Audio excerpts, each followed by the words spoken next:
They think he's female now. Yeah. Wow. What the fuck? Did not know that. I did not know that I was somehow a Texan female that lays tiles. I did not know that about myself. That's what you are now. Yeah. Right. Thanks, Reddit. Is laying tile a euphemism? No, but I realized that that's exactly how I came across. She actually she lays tiles. Yeah. I realized that right after I said it. Straight for her. So What the hell's going on Reddit? Like, that makes no sense. I don't know, man, but maybe they should be laying some tile themselves. Adrian likes them flat and just as wide as they are tall. Jesus. What? Wait, the fucking what? Tiles, they're flat squares. Wow. We should talk about Roman tiles and how cool they are. Have you ever been to Rome? Yeah. Yeah. Oh, dude, like the whole place is tiled up, like facades everywhere, right? And if you can walk to the like the monasteries, like where Saint John was buried, or Saint Paul, sorry, and yeah, I don't know where Saint John is buried, but you can go to Saint Paul's place, and they have the Appian Way there, like it's literally thousands of years old, right? And they preserve it. It's like you can't walk on it at a certain part because the other parts are newer, so you can walk on that, but. Man, like, even back then, right, especially back then, the tile work was just immaculate. It's fucking amazing. 2,000 years old, and it's, to think that, when I was walking there, I've been there a few times, walking there, you think, wow, they marched thousands of people down these steps for execution. That's crazy. That's just crazy to think about. Yeah. Hey, did you know about this? There's like this place that I'm not sure if it's like in Athens. I think it's in Athens. There's this place where there was a arch made out of marble above like a small Roman bath that was entirely balls, like people's balls. I did not know that. It's like a chiseled out arch of nuts, literally. That's amazing. They smashed it for I don't know why, what reason, but. Yes, there was an arch of balls over a small Roman bath. That is amazing. True. That it is. Yes, it is. You basically, yes, those are you can say you normally have the balls of steel thing happening. Well, those are definitely somebody found all their marbles there. That's for sure. And sitting under that gives you the feeling of imminent teabagging, unlike anything else we'll ever be able to provide for you. Maybe that was the purpose. Oh, by the way, check your DM. I sent you something. Cool. You said they were at a bath? Yes. I love a good clean balls joke. Who's she? It took me a second. Nice. Let me take a look who that is. Yoshi's requesting. I work with her on my podcast, so yeah. Okay. All right, sure. Awesome. Can you bring up Adele Nazarian? She's an IRL friend of mine, so sure. Yeah, let her in. Yeah. We work together. No self-promotion or anything, right? No. Good. No. Nothing like that.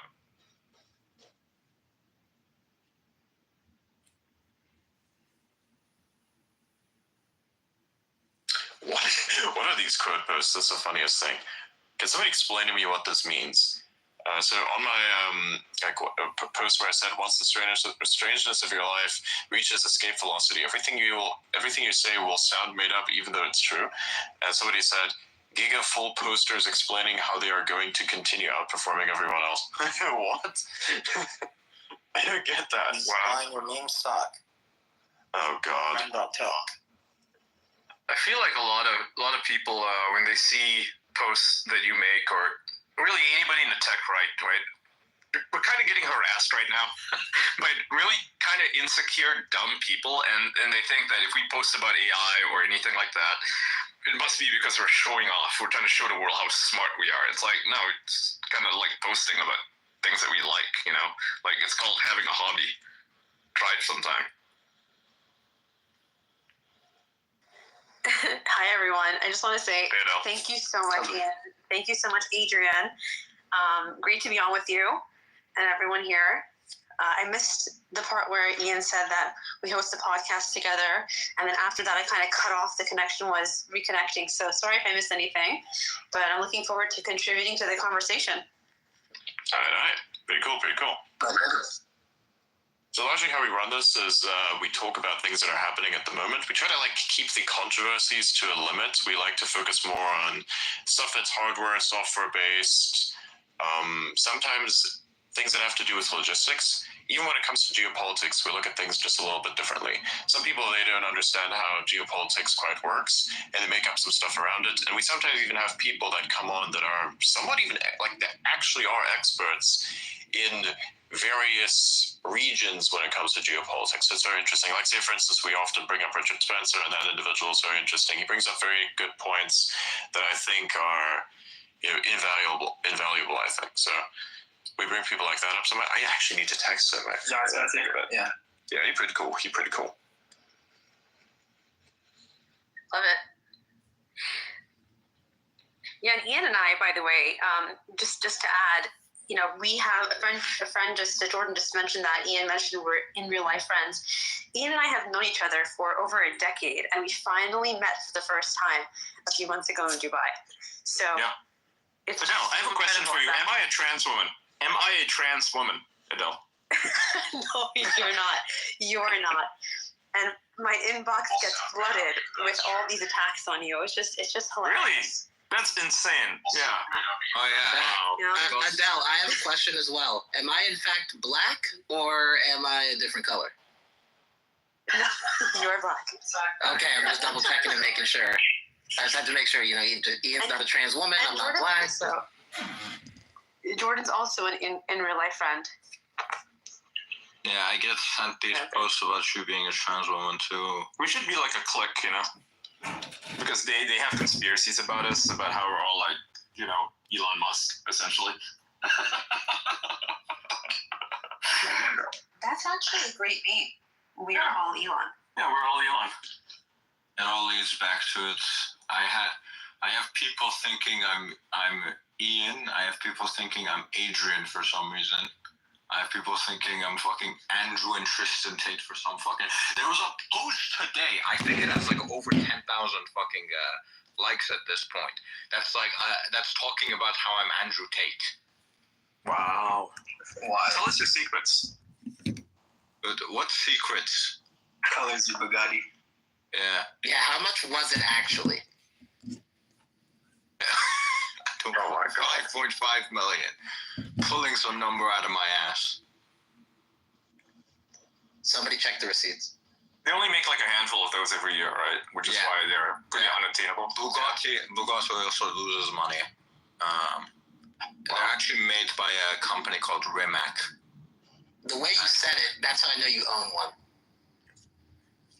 Rimac or Bugatti? Bugatti. Right.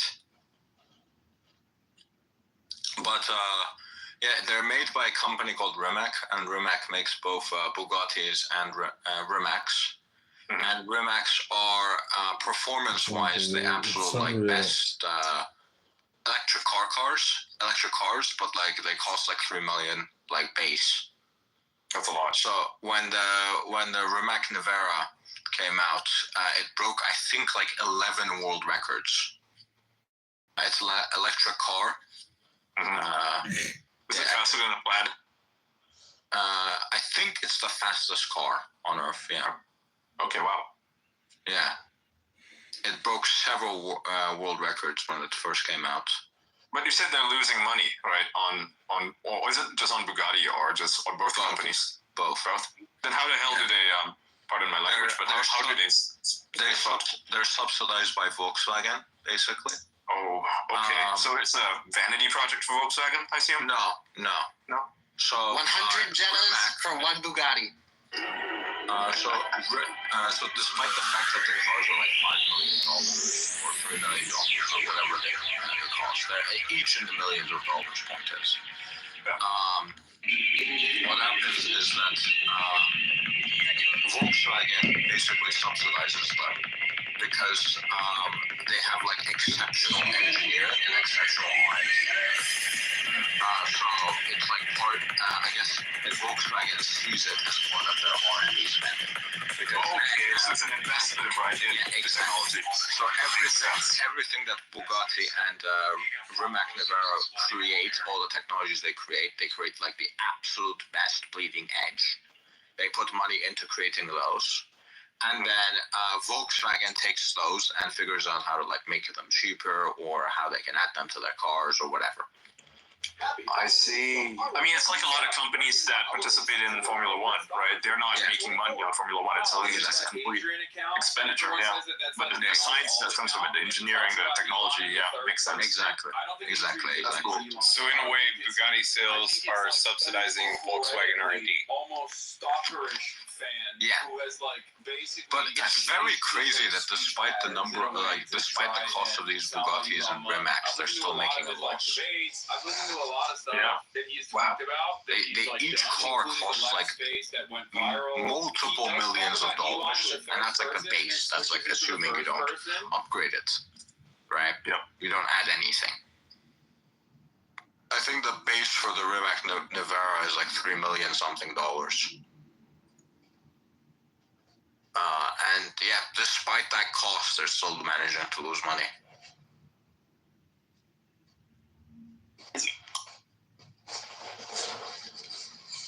By the way, do you see Spencer? Also, because I don't think. By the way, do you see Spencer coming up? Spencer is listening, but he's not requested. Oh, just invite. I see requests. Oh wait, I he see just requests. requested. Nice, okay. Okay. So apparently, Ian and him have a little bit of beef. So Ian don't do anything, like nothing. Wait, actually. who would have a beef with? Who's Spencer? Scott Spencer. Yeah, I don't know him. I guess a lot of people have a beef with me. I don't remember the beefs I have with people. Sorry. Hey, John, I'm not going to be hostile. Yeah, I don't know the guy. Yeah. First I read it. Yeah, John, welcome to the. No offense, John. Yeah, welcome to the conversation. Hey, Adrian. Thanks for having me up again. What's up, John? What beef do we have? It was Ukraine 2 years ago almost. Real? Oh, I don't know. I can't remember. Yeah. Yeah, I've had Mario arguments before. Space. Mario Space about Ukraine. Okay. The Maidan Revolution and stuff like that. Oh, okay, yeah. Oh, okay. Yeah, no worries. Yeah. So yeah, we don't have a beef, Adrian. Yeah, so there was a post that says, I recently saw that Adrian Dittman was outed as Elon. So when I was listening to this space, I was focused on him. Then I realized that Call Me Outa also sounded familiar. Took me some minutes to realize that it is Andrew Tate. And that got 9.8 million not 9.8 thousand likes, and it got 1.6 million views. And then He did say you had nice cars. I'm just saying. oh, man. It's true. And then Andrew Tate fucking quote posted that saying true. Yeah, he's actively. Andrew Tate is actively pretending to be Outa. Literally, he's actively pretending to be Outa because he likes the chaos. Yeah, he said he likes. Chaos is a ladder. Really, he's really coming out on top of this right now. It's so good. Yeah, the chaos is fun. That's what. That's the way to treat drama, by the way. You know, when you have a controversy of any sort that you can capitalize on, just jump on it. You know, fuck it. Just fuck it. Don't panic. Don't have anxiety. Don't be like, oh my god, people are calling me names. Don't do that. Yeah, I mean, it depends on the context. It's funny. It depends on the context, of course, because sometimes you need to shut the drama down a little bit. But yeah, actually, on something I think was very interesting, John, you sent me a lot of interesting DMs about various things that are happening in the world. Which one of these you'd like to discuss first? Because I've seen the.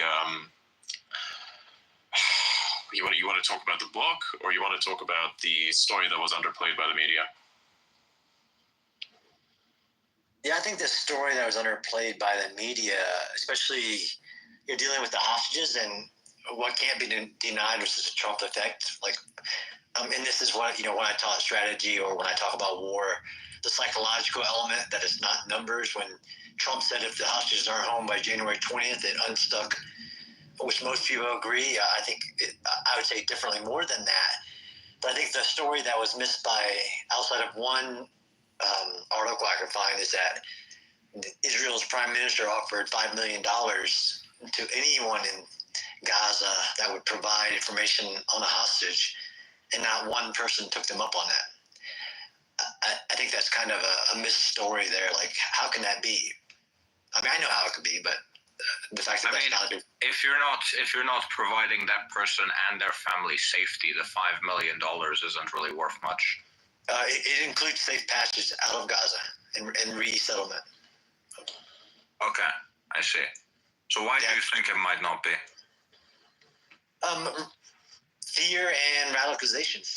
I mean, if you look at, to use Gronk or something, look at how many terrorists like Osama bin Laden, Saddam Hussein were all basically tipsters, providing information for reward or something.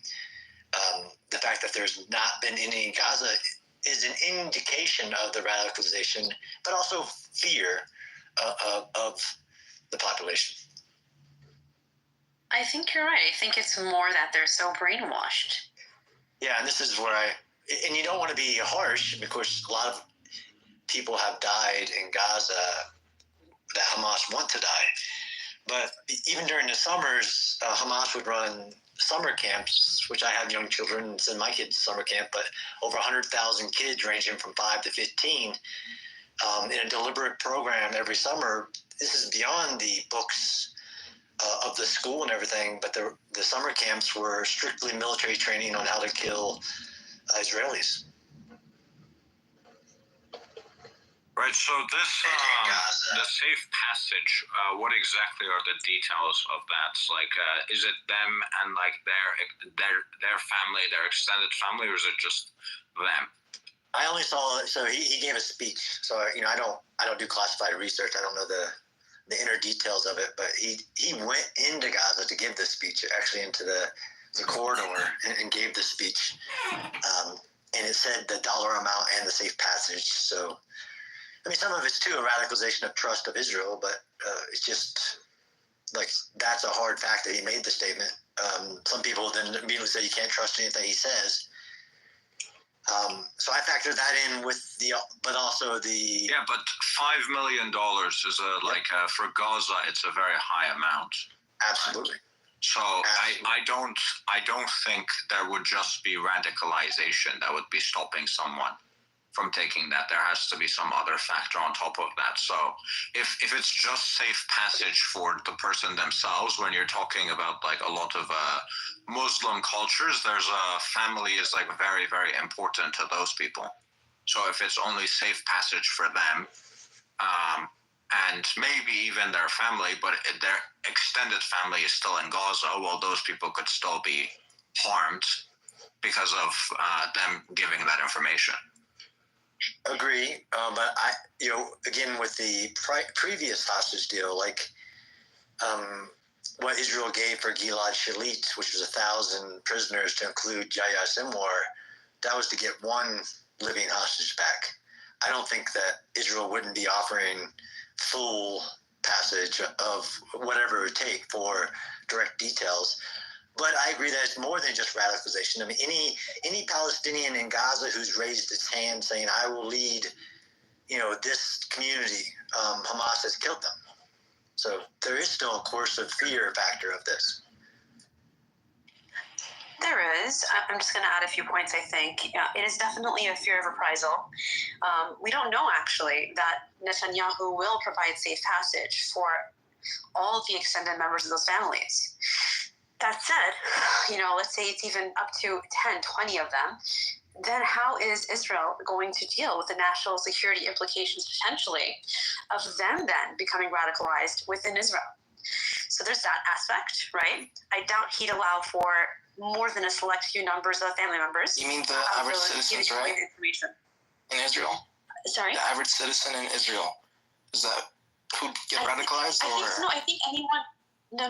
I'm saying the ones who he would grant safe passage to, right? How would they then monitor, let's say, those who have been radicalized, but who are willing to take that offer of the $5 million with information leading to the release of the Israeli hostages? Granted, they get safe passage, right, for them and their extended families.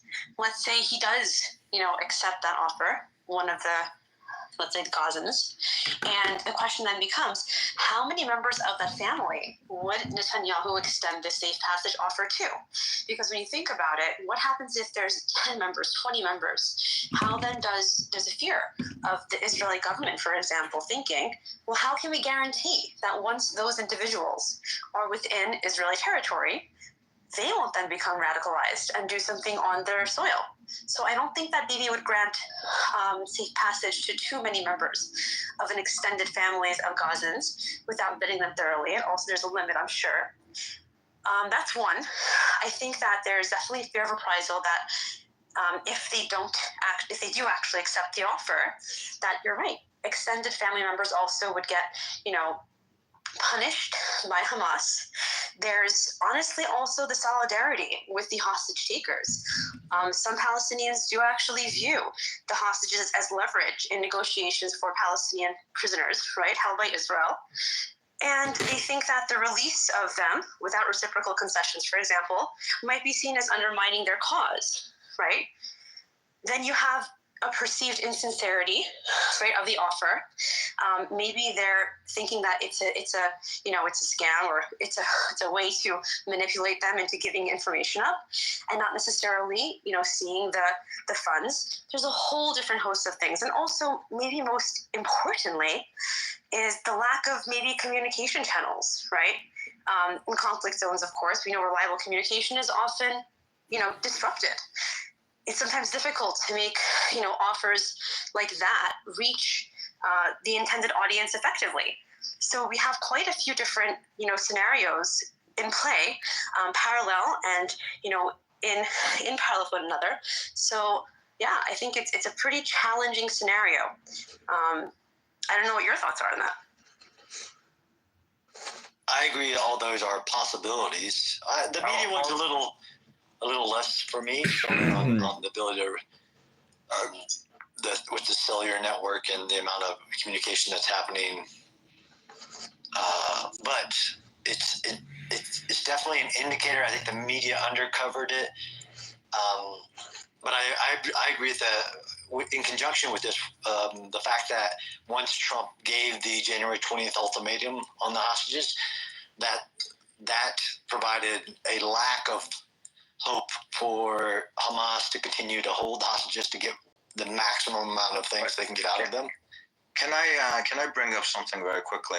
So another Boeing plane has just crashed. Jesus Christ! Are you fucking serious? Where? South Korea. It says killing all but 2 of the 191. That was a little old news there. Sorry, that's not quite breaking news, bro. Yes. Yeah.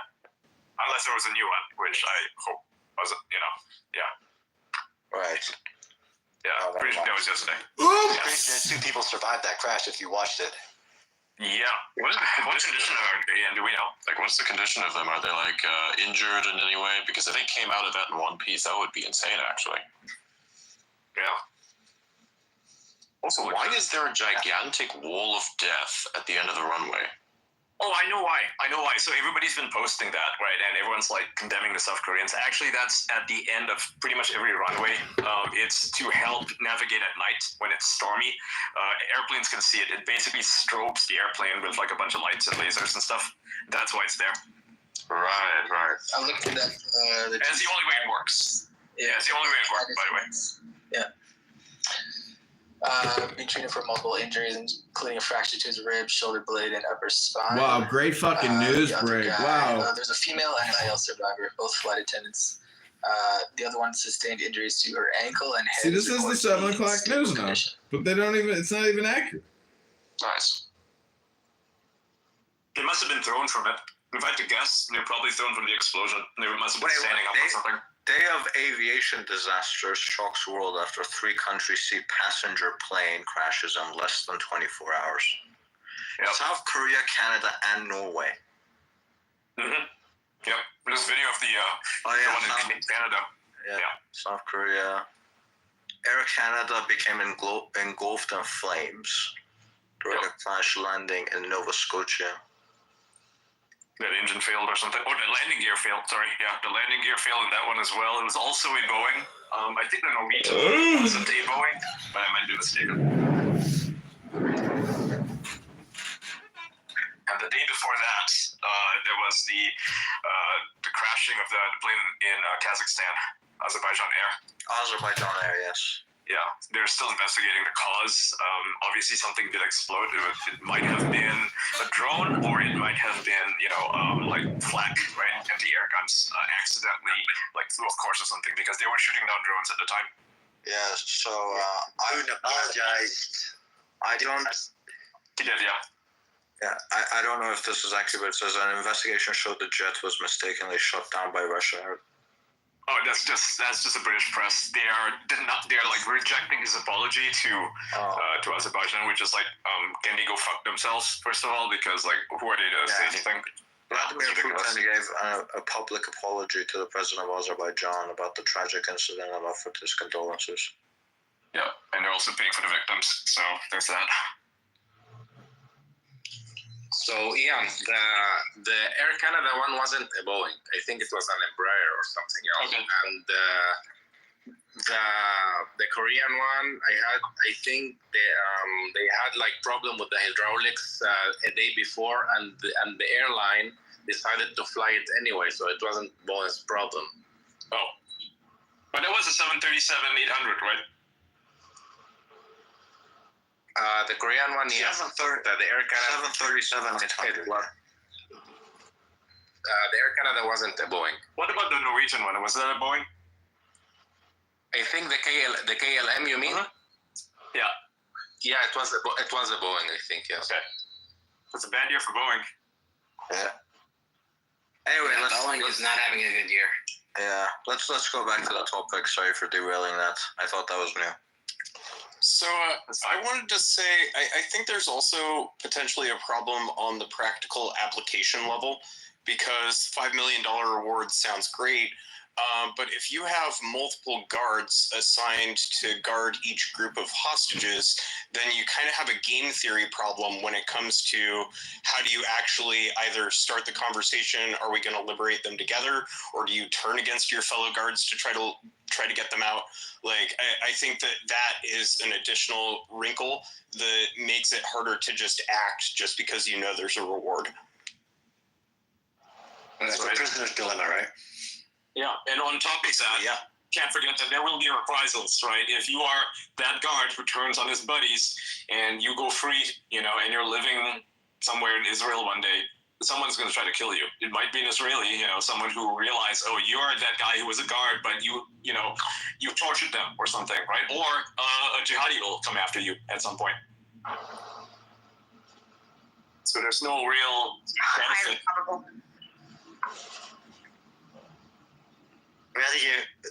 It's a lot of money. So that's why I mentioned all the other high-level cases where money as a reward for information leading to has worked in the past, and the fact that it has had zero impact on a single hostage, because not all the hostages are held in the same location by even Hamas. It's just, I think, an undercover media story, and the implications. I mean, I think the hostage situation will be resolved shortly, because Trump has taken away some of the advantages of holding the hostage indefinitely.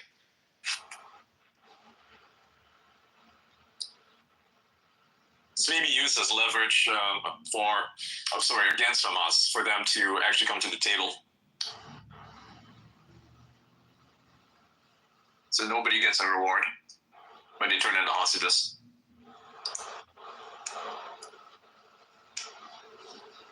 Right. The other issue that I sent Adrian was there's some new reporting on basically reading levels in the United States, and I sent him I had written an article about the national security concern of U.S. citizens not eligible to serve in the military for education, health, and criminal record.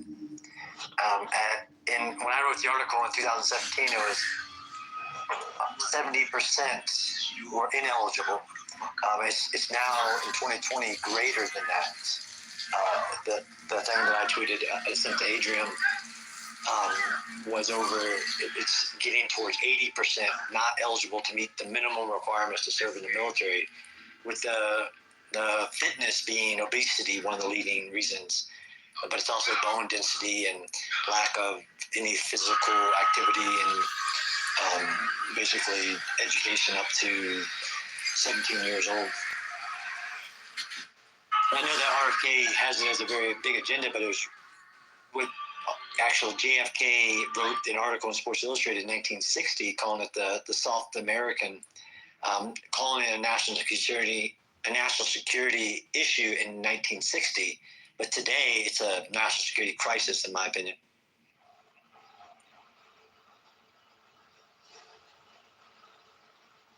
Now, on the other hand, 40%, I think, 40% of Gen Z is subscribing to Ozempic, Mounjaro, and a handful of other weight loss drugs. So maybe it won't be that much of an issue in the long run. But in the meantime, though, it's pretty bad. But the fact that they even have to subscribe to it shows that there is a crisis. I mean, we know for a fact that 70% of Americans across generations, and it's actually worse, the younger you get, are overweight, and 40% of them are considered obese, right? And even a smaller percentage is morbidly obese. So that's 70% of all Americans are fat. That's pretty bad. Yeah, and that 17 to 24 age group, which is the ideal first service, military service, represent 90% of applicants. So it's a crisis when you literally don't have anyone qualified. So then they start to, as a career Army person, they start to reduce the qualifications.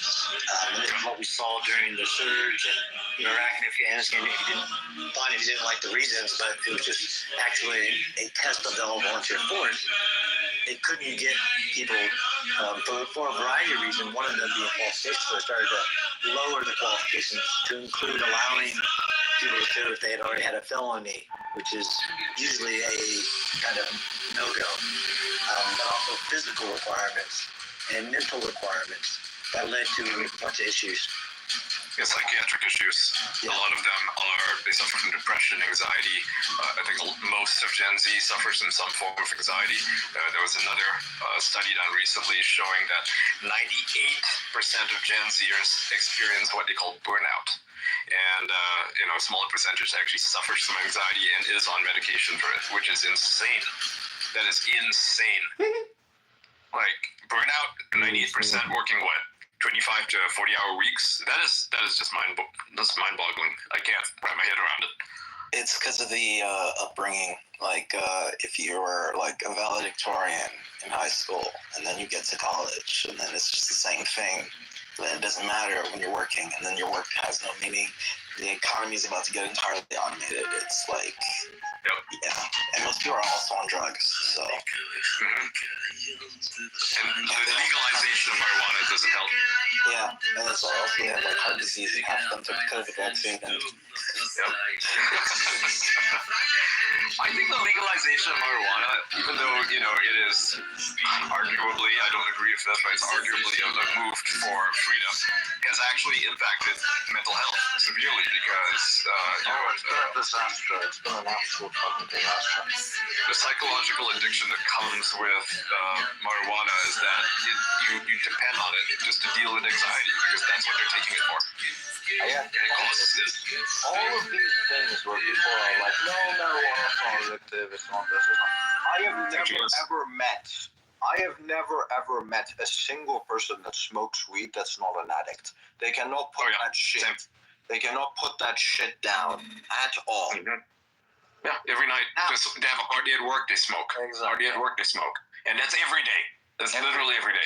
Exactly. Alex Berenson's right about this. He wrote a bunch of articles about this, and you can read them if you want. I don't agree with him on everything, but he's completely right about this topic, and I wish people would read them. it has medical uses, which I think it should be legalized for. Like there was like a case where I think someone was having seizures like several hundred times a day, and when he started doing marijuana, it took it down to like once or twice a day, and that is a dramatic improvement. So for those cases, it could be helpful, but I don't think the general person should be smoking this shit. No, should be off limits.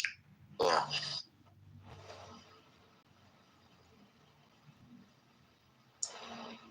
Look, I think there's no doubt that marijuana use is linked to cognitive decline.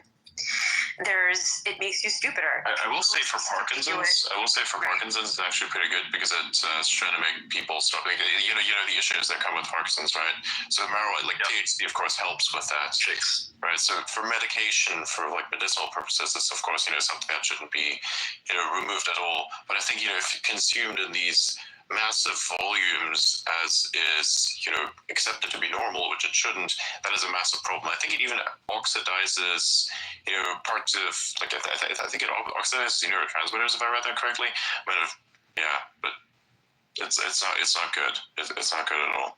And you can only imagine if you are consuming something that your body reacts to so heavily, so much. I mean, too much of a good thing is always going to be a bad thing. Maybe it's not a good thing. I don't think there's good things that it might be. Like if you use it as medication, I think you might be fine. Yeah, I mean, but those exceptions, right? It's like with a lot of drugs, right? Yeah, of course. It's ketamine is a pretty effective way to treat depression, right? It has proven to work. But that doesn't mean the average person should go out and get shot up with ketamine, right? It's just Also, there's like a specific amount of it as well. So like it's given out from a prescription-based purpose, right? For instance, someone like Elon, this is the thing that all these weird unhinged leftists keep throwing at him, is that he takes ketamine, and it's a very deeply personal thing to ask a person, of course. But if you think about it, the ketamine thing is just because. I mean, hey, how would you feel if you had to deal with as many companies as he does, with as many problems that he needs to do? Like, imagine each and every single one of these companies has some sort of problem that occurs. It just happens this way because the universe is chaotic in nature. And he has to deal with each and every single one of those problems every single day in some way that you can't necessarily anticipate even. So he has to be everywhere. On top of that, he gets attacked from everywhere. You can't imagine the amount of battles that he's fighting all at the same time. Like all these grifters, they keep putting out this line where it says, oh, he's getting sued for this and getting sued for that. Yeah.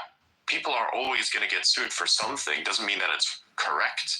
It's innocent until proven guilty, and thus far there's no guilt. So what's going on there? Right, so imagine if you're such a person like this, and you have become as big as you have, and then get attacked from all these places simultaneously. It's honestly a miracle that you'd still keep going, and he is. And to his credit, I mean, look, he's working more than most people should. Or even anyone should, really. He is really going to work himself to death. It's 6 hours a day is how much he gets with sleep, right? 6 hours a day. Yeah. It's like he never stops working, like ever. Maybe he has a little bit of fun here and there because of course you should, but not that much. Not to the extent most people that actually have themselves like an entire day off or something like that. It doesn't, and so that just keeps going. And then to have a prescription. So it's like ketamine prescription. It's just a normal thing at that point. It's not something that you're going to abuse. If you abuse ketamine, okay, cool. That is understandable. But that's not what this is. That's not what a prescription is for. It's not what any of that's for. So, those talking points are dog shit. They are. People don't seem to understand the amount of stress that he's under would kill anybody else. Almost anybody else, I'm sure there are a handful of people who can do what he does, but most people, 99.99999% of the human race, could not deal with what he's dealing with. I get a small taste of that, of course, with the misidentification. You see, how many people have you seen get off of social media permanently?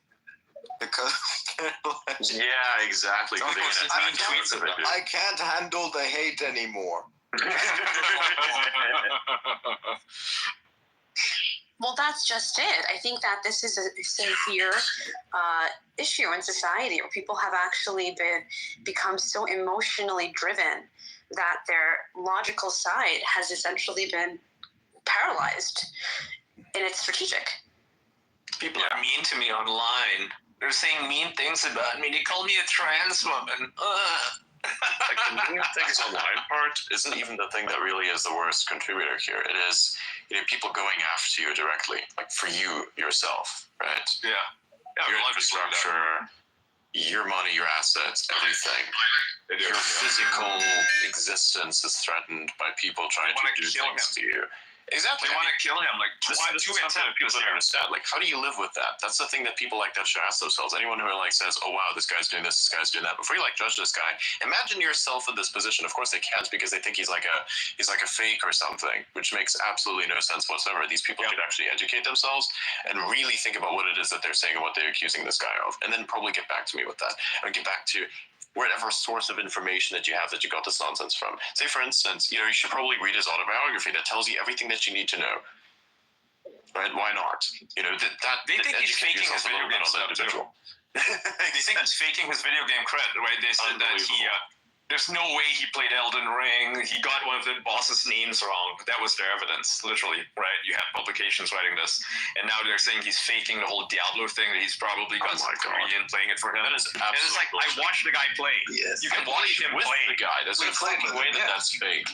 Yeah, he plays with him, right? No way. He actually plays the game, and he plays it quite a lot. And then people point out, okay, what about his gear? His gear is insane. You can't find that. Yes, that is 100% correct. You don't find that. You get it traded to you. And he's a very nice guy to many people. And so I can imagine that he was like, hey, man, here's some gear. I'd imagine that that's probably like where that gear comes from, because he'd have to trade it. You can trade it. A lot of us do this as well. Like me and Blythe, we have like this entire thing that we set up for Path of Exile. We love the trading system in there to the point where we can just like trade back and forth, all kinds of weird stuff. We like buy items sometimes, hold them down, and then like sell them at a higher price when it actually does go up in value.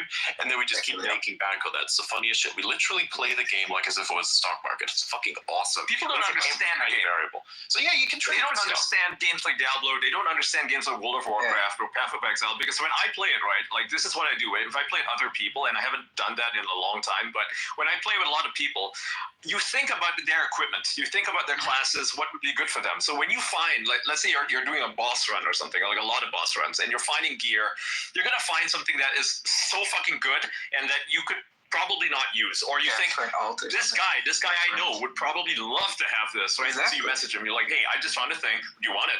And like, just send it to them, right? And that's what he's doing. You do it all the time. Like with me and Blythe, it's like, oh hey, I found this really cool item you might need, or we put it in the guild stash because everybody can have it, because guild donation, there you go.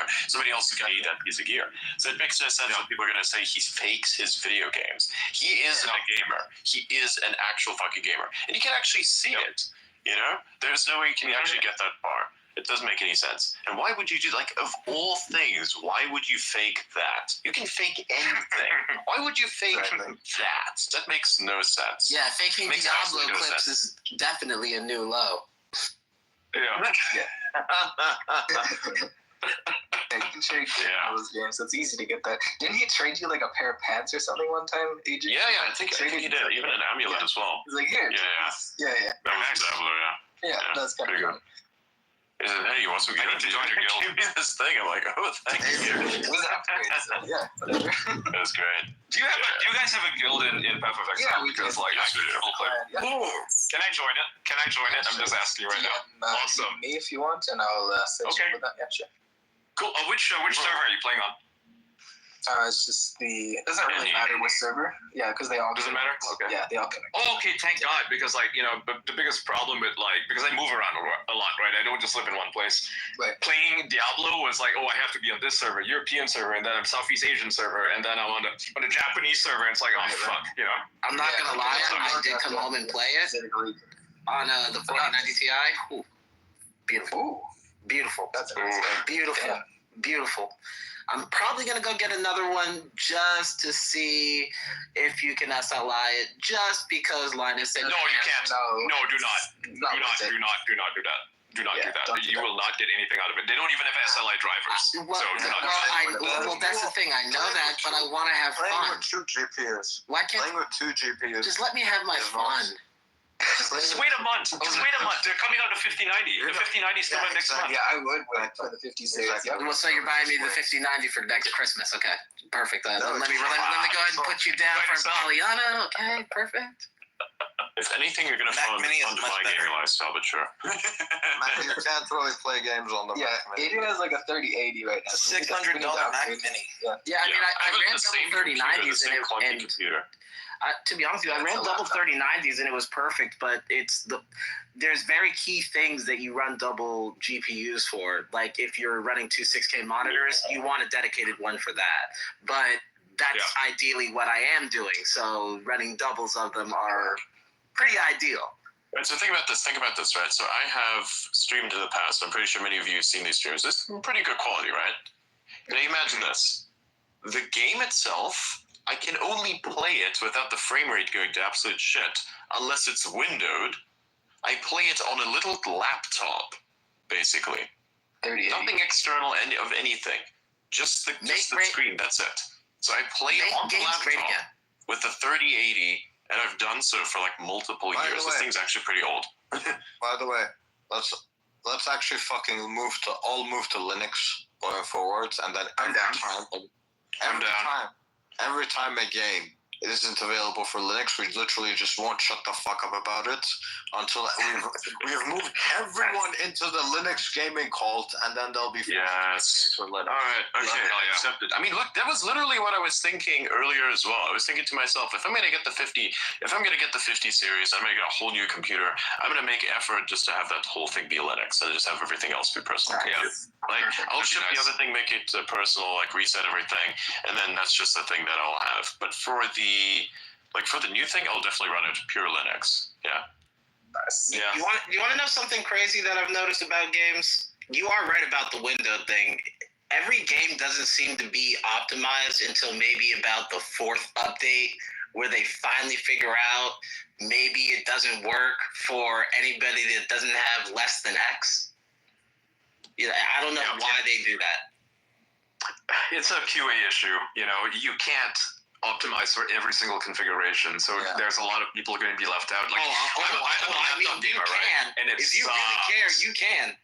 Well, if you're Valve, you can, right? That's why Valve has their hardware service, right? They optimize for the ones that are most common, 1080, whatever, and then afterwards they will move on to like the stuff that people will have less and less and less and less, right? But for most companies, I think the best example of this in recent times is Stalker 2. That game is optimized if you have certain configurations, but it runs like fucking dog shit if you play on a laptop, because they did not optimize that on any sort of laptop hardware. The prime example, to be honest with you, like I don't want to dig up old graves, but Cyberpunk, that was a prime example of that with the RTX and the DLSS. It was absolute. Unless you literally had my configuration of setup, you couldn't run the game, and I knew it for a fact. And I was lucky enough, and I know you're gonna laugh, but I was lucky enough to go to Micro Center, and they happen to have the last two 3090s, and they happen to be open box. And I was like, fine, I'll take them, 30-day return, whatever. Yep. $900 a piece, both worked gloriously. And I was actually able to run that game as intended on Ultra everything. And it worked. Yeah. And go ahead. If you hack the files, right, if you read the INI files and you look at the default settings, it's optimized for 3090. Seriously. Yeah. And that's hilarious. Like, and just for the space, if you know or you don't know, at that point in time, MSRP for 3090s was almost $2,000. You'd be lucky. You would be lucky to find one under 1,700. If you did, you were buying it just to resell it, and you couldn't find them either. It was to the point where Bitcoiners are buying them up. Miners were buying them up so fast you literally couldn't even buy them. Yep. Did you remember when the stores had to limit GPUs? Did you remember right after it finished? This is actually a really interesting thing. So right after Ethereum moved from proof of work to proof of stake, all of that compute was then immediately useless for that specific use case. That compute is still around, of course, and you can buy it for very cheap because it's like rent it out. It's actually very cheap. I forgot the site that you can do it on, but it's a very cheap resource. Nobody really knows about it. Oh wait, no. Anything that's online mining anything like that is complete horseshit. It's hard to get. No, we're not doing online mining. No. Just the compute itself. We're not doing online mining. No. Okay. That's not what I meant. No. Just like training AI. A lot of it went to Apify. Apify bought a lot of the those miners up, and they use that for compute. They use that for like web tracking and all sorts of things, right? Yeah. You can rent that. I mean, I have an account there. It's nice. Yeah. Again, it's not about mining. It's just about having the computer. Specifically, I'd be talking about something like AI, like using it for AI. That's what you could use it for. Yeah. Like, hosting your own instance, because it actually does require a lot. And I can imagine you host your own instance of something, and you have, you want to run the... you want to run like the latest model on it and fuck around with it, or probably even use it for company purposes. You're going to need your own instance. You're going to need your own thing, because otherwise it's a privacy problem. Like, that's what all of the GPT wrapper companies do not understand. That's what a lot of them don't understand. It's like you actually are sending the data straight to OpenAI, and the OpenAI, I'm pretty sure, has to read it because it's a moderation problem if they can't. So if that is like, imagine if somebody is using the AI to make drugs or make a bomb of some kind, that's not okay. So they would have means, I think, by which you'd somehow track that and shut it down. Because if you didn't, it would be probably very risky. I'm not sure if that's exactly what they have, but I know that people have gotten banned for asking it certain things. I'm not sure what exactly these things are. They just said that I've prompted this thing a little bit, and then all of a sudden, you get banned. I'm not sure what exactly they prompted it with or what they did. I have no idea. I'm not sure what that is, but that's all I know. So, yeah.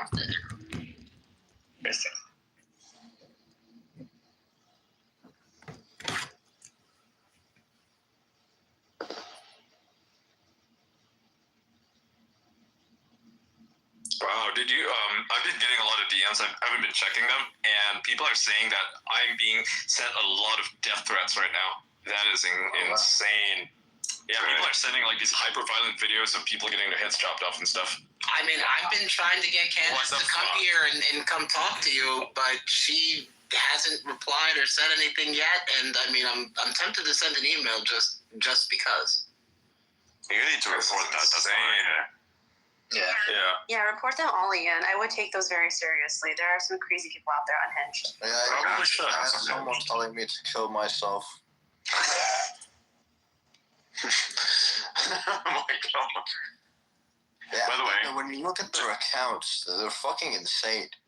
Yeah. Just by the way, FYI for anyone, this is the experience that you'll have once you get a decent amount of traction. But that's like every other place on the internet is the same. On here, it's actually relatively tame by comparison to other places. Okay, so this stuff happens, but that's an internet thing. It's not a platform thing. It just happens. Okay, it's annoying. Most of it's empty, but some of it is not. And in the case that it's not, that's where it becomes problematic.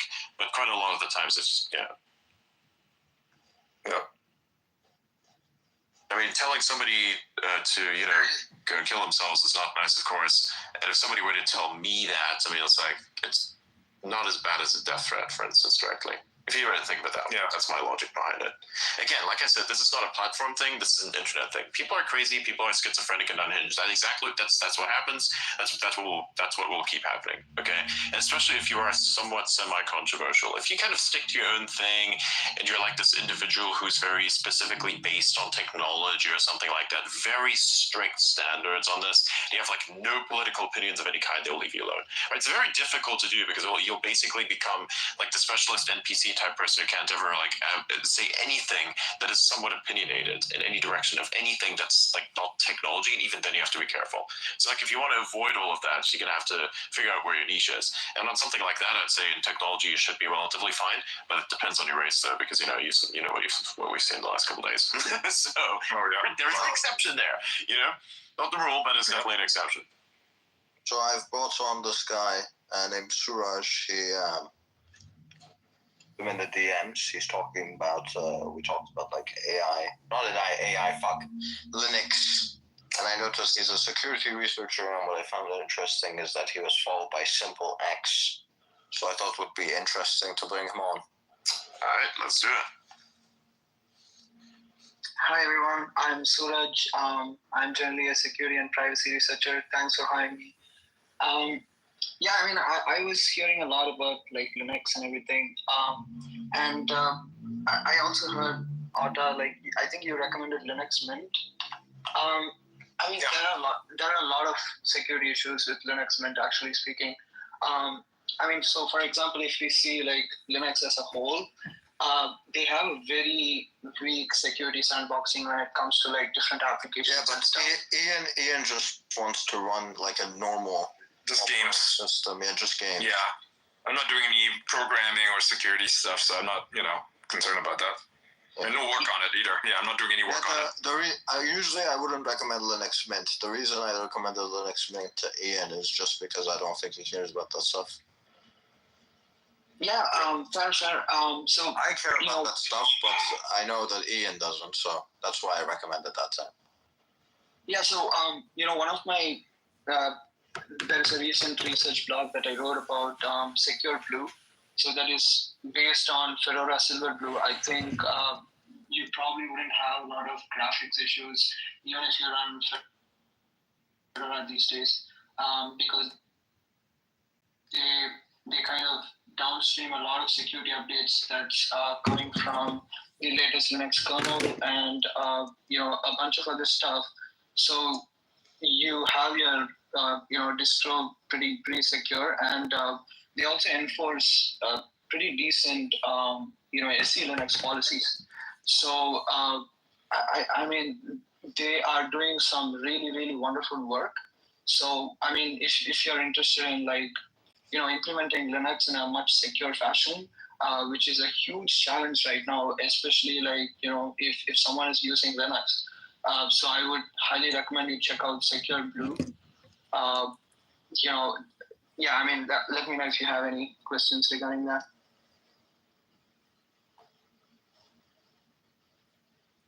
Okay.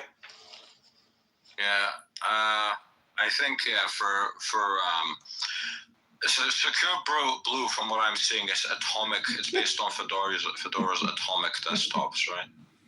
Yeah, Yeah, that is correct. I don't think so. For someone like Ian, an atomic distro would be a good idea.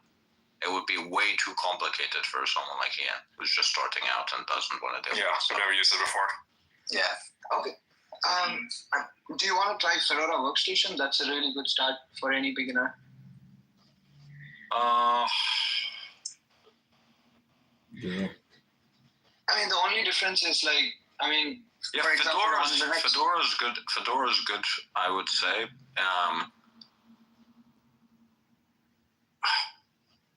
Linux, I don't know. What do you want to do on your computer, Ian? I just want to play games. That's all. Nothing else? Or Pop OS would be a good one, maybe. Pop OS. Yeah. I think Pop OS might be a bit too much for Ian. Think so? I mean, I do know a little bit of terminal, so I'm not averse to it, but I would prefer not to mess around with all that stuff. You ran it. Grok's a good guide for any Linux commands you don't know. It can help you a lot. Yeah. Okay. Yeah, I don't have a problem learning that stuff. I used to set up servers. He dead now. Multi. So I also use Pop OS. So Pop OS is a really good one if you are into gaming and stuff. You can use almost all the major gaming platforms if you're on Pop OS. As a matter of fact, System 76 is working on Rust-based desktop. Yes. Oh, cool. Okay. Exactly. I was considering getting a computer for that. Desktop environment is written in Rust. For the most part. Oh, that's awesome. I was considering picking up a PC from them, so. Yeah. What's the big guy for the most part? Funny you mentioned, I have a 76 laptop myself. He gave her the herb. I love it. The reason why I chose the Linux pre-installed Linux-based laptops is because they have open firmware, unlike anyone else. And I don't know if you have heard this, but I know. Are you talking about Core Boot? I think it was yes, I'm talking about. Yeah, but that's only on some of the laptops, not even all of the laptops, and it's not on the desktops. Right. The one I use, it comes with Core Boot, and yeah, I mean it's up to date. I mean it's reasonably secure. I mean, there is still so many issues. I have been like reporting a lot of issues that I come across. macOS is doing really well when it comes to security. Like they are doing some really awesome work when it comes to this kind of stuff. I mean, as a matter of fact, I think macOS initially started by using a lot of the open source work that gave them a decent foundation. Yeah, they're based on I forgot if Unix. No, not Unix directly, but I think either FreeBSD or OpenBSD, one of those. Which one of those two was it? So it was a mixture of a lot of code bases, right? Yeah, but once they had everything in place, they kind of closed sourced it, which is just funny. Yeah, I wish if Steve Jobs was still alive, I think Apple would prioritize privacy even more. I mean, considering like Apple is into like advertising and stuff like that now, which is kind of funny because they advertise their whole ecosystem as privacy first ecosystem, right? So I don't know. I mean, I'm reading a lot of their papers. I mean, if you're interested, you can also check out the security engineering blogs by Apple. Awesome stuff. Like, I mean, they are implementing private cloud compute. Their phones also use something called the Secure Enclave, which is almost like as good as the Titan security chip when it comes to the Pixel phones. So it is getting there. I would probably say like the Titan security is the best right now. So if you have a Google Pixel phone, I would slap that bad boy with Graphene OS. And then you have the best setup there is. I have a project whom I collaborated with my friend David.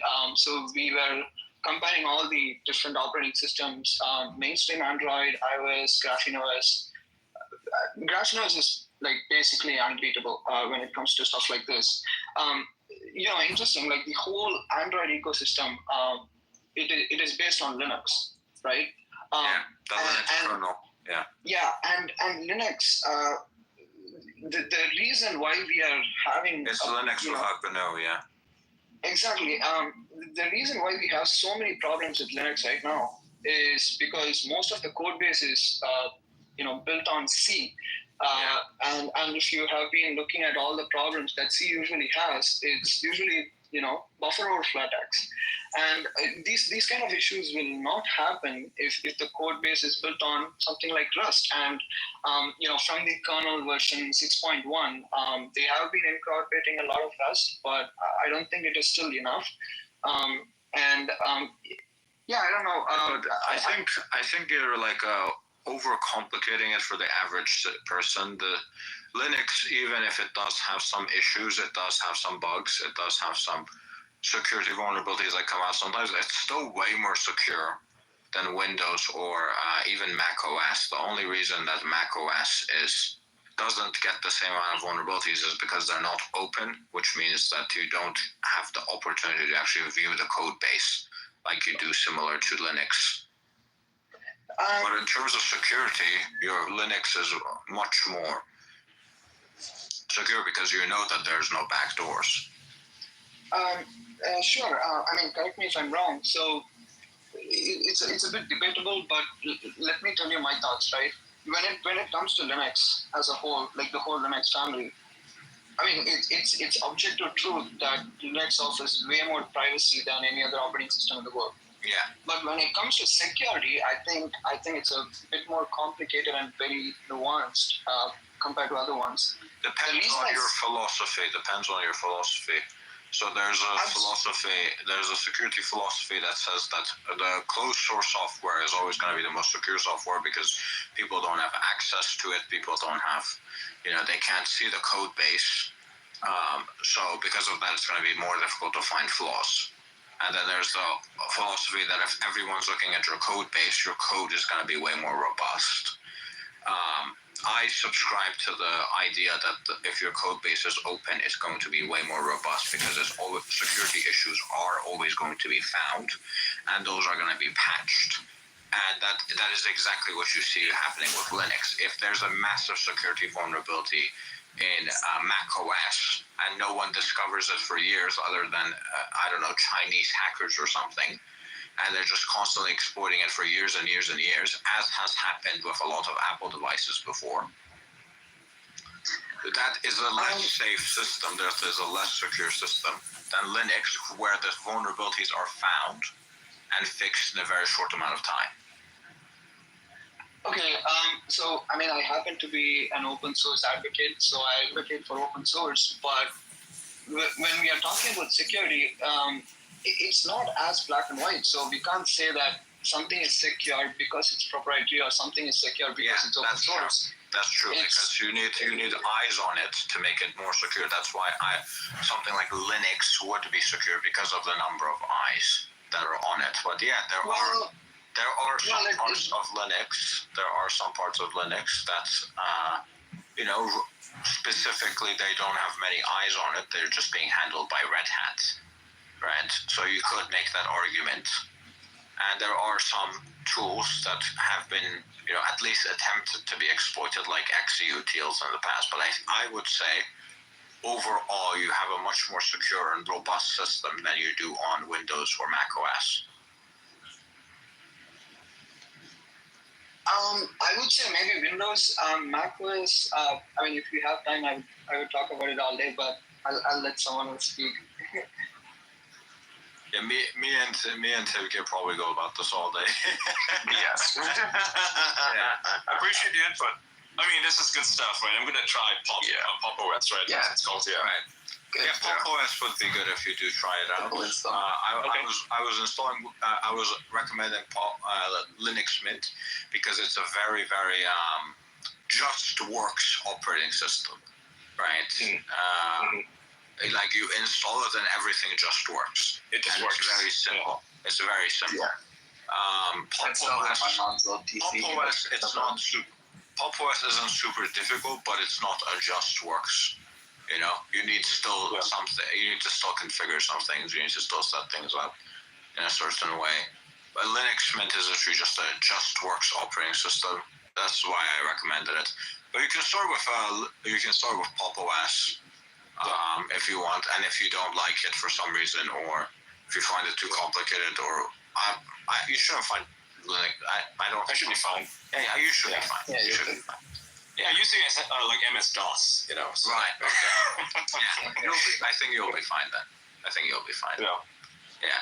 Oh, on a different topic, there's something that sort of briefly annoyed me is I'm seeing a lot of people make this very stupid argument, and I will call it stupid because it is, claiming that the founders would not have approved on H-1B visas. And, prior to the 1920s, you didn't even need a passport because they just sort of didn't exist. Even after that, you could just come into the United States. You could just go there. You could be anybody from anywhere.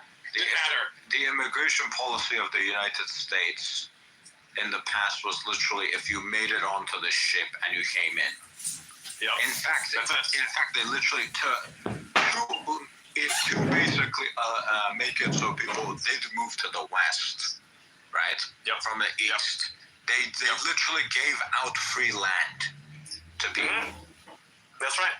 Yeah. Anybody could move there. If they attracted Europeans, Asians. Yeah. Exactly. If you wanted. If you came to America, right? If you came to America on a ship, there was no passport control. There wasn't anything like that.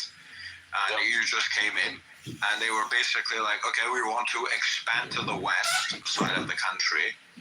Yep. So we're gonna give you some free land, literally, Exactly. Yeah. They gave land away for free because they needed people to go live in those areas. California, Wyoming, Idaho, Seattle, whenever that was the place. Yeah, absolutely. There's a whole thing on the expansion because it wasn't safe back then. Going across, making the trip, the Oregon Trail was dangerous. They were Apache. They were going to kill you, and they would. And so you had to watch out for all of that. There was no security. You had U.S. Marshals, but those guys are few and far in between. And that's why that service was formed, right? But beyond that, it was all up to you to form a police force on your own. By the way, Suraj, what's your connection to SimpleX? So I also do some cryptography engineering, so I try and audit different applications, whichever comes across, my desk, I guess. And I recently kind of audited the Signal protocol of Signal app, and I'm in close connection with the founder of Simplex. And a lot of people are not talking about this, but Simplex is possibly the most secure messenger that we have right now. But having said that, it has a bunch of usability issues. Yeah. So it's also significantly more anonymous than Simple X is basically it's built more similarly to Telegram than it is to Signal. Kind of. So they have been audited by some really top security auditing firms like Trail of Bits. So they are doing some really good work. And they are looking at a lot of issues that Signal themselves are not looking into. So I kind of like that from that angle. They have been discussing about this for a while, right?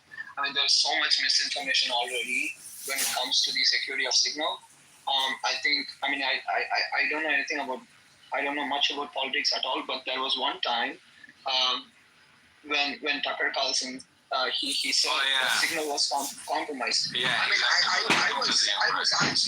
I was blown away. Like that's completely incorrect. Yeah. Exactly right. You have to understand though that Signal, one of the problems with Signal is that they don't take on-device security as seriously. So their ideology is that we'll make Signal the Signal protocol secure, but they won't make the Signal app itself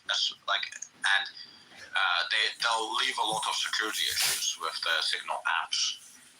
And they don't really fix that, right? Until there's a lot of pressure. They had that thing where the key was not encrypted on the desktop apps, right? And the images were literally saved without encryption onto the computer. Right, but this is only for Signal desktop applications, but Signal on mobile is a completely different story. Yeah, the mobile one is safer, but yeah.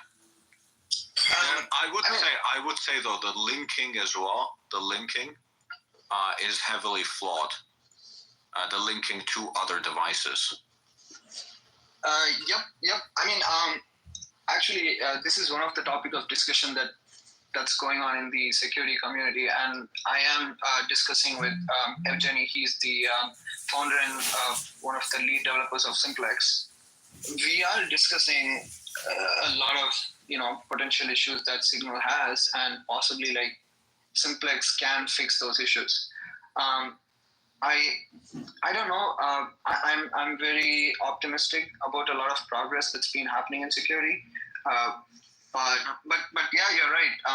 But most of the security issues that different researchers have been talking about was related to Signal desktop, not the Signal mobile application per se. Yeah, but now having said that, the actual linking to other Signal devices, right, from your phone, from the app, is by itself kind of a security issue, because you could literally just clone it and have the exact same authentication on several devices, and it doesn't show as a new device. It shows up as the same device. So you could have multiple devices receiving the messages of one person under one device. Right. Which is different to what WhatsApp does, where it's based on device. Right. I think that's a pretty good explanation. But if you would like to, go into details like how the keys have been exchanged when this connection happens. Let's say I'm an attacker and I want to compromise, or I want to link some kind of malicious device. It's a little more complicated, and you need a lot of sophistication when it comes to attacking this kind of issues. So for example, there is a key distribution server. Okay, so that's the one that's kind of verifying different kinds of integrity across the whole secure syncing process. And a session is established when it comes to like the primary device, and then we have like secondary device. So when the linking happens, the session is established and the key is exchanged. And yeah, I mean, I think I might need to spend more time explaining this if others are also interested in hearing what I have to say. Yeah. What do you think, Adrian? Should we shut the fuck up about this? Or No, this is great. I mean, this is great. I'm not sure if this like bothers anyone else, but I think this is productive. It's good. Yeah. Okay, go ahead. Love it. Okay, so this is one of the sections I have mentioned in my blog as well. So what happens in the sort of the multi-device security stuff is, so there is something called per device identity keys. So where every device maintains its own ratchet state. And here I think I probably have to explain like what ratchet is. Let's just say it's an algorithm, or it's kind of its own thing. So when someone is trying to compromise the device, it's not exactly as possible because of this. And then the next part we have is session synchronization, where we again have double ratchet. You can look up like what double ratchet is, or you can just grok it. I mean, it's not as easy to compromise the syncing stuff. If I'm not mistaken, Signal messages, they are hosted in AWS, but everything is encrypted, right? Yeah. So even if I have access to the server, or even if I am the admin of the servers, like I would only see gibberish on all these servers. You would not be able to break the encryption, yes. Yeah, and so they also use quantum. They added quantum. Yeah, exactly. Quantum proof. Yeah. So it's post quantum. So and I mean, if you are looking at something like Google's Willow, which is the latest quantum supremacy that they have reached, right? This is possibly the greatest innovation that in quantum computing, and that uses about 500 plus qubits. So that means they still do not have a power even close to breaking the likes of AES 256, which is but quantum computers wouldn't be able to break AES anyway. That's not the argument. Exactly. It would be breaking something like RSA. Right, it would be key exchange. Well, it depends on the number of bits of RSA. But the idea is, right, so something like AES, it wouldn't be able to break. Quantum computers wouldn't be able to break anyway.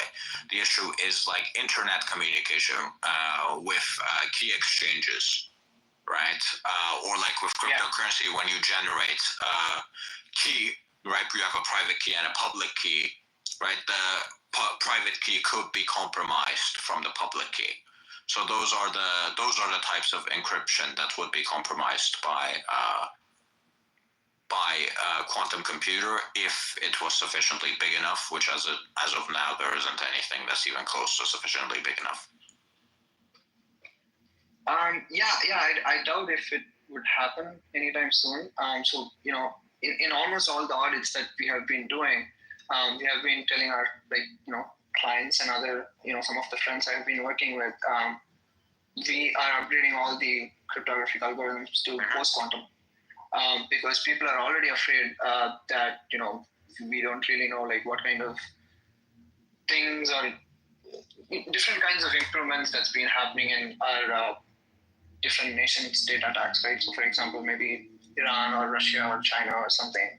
We don't know like what kind of innovations they are coming up with, because I don't know if it's relevant, if it's really popular in other industries, but when it comes to security, I heard from some of my friends that a lot of research that's been happening in China, they deliberately do not write it in English, so we don't understand what's going on. And a lot of things get lost in translation. And the reason why I say this is because we are just trying to be on the safer side, because we don't know like what our enemies are up to. So And the other thing is, even surveillance by our own government is also bad. I think we probably learned that lesson from these Snowden revelations, right?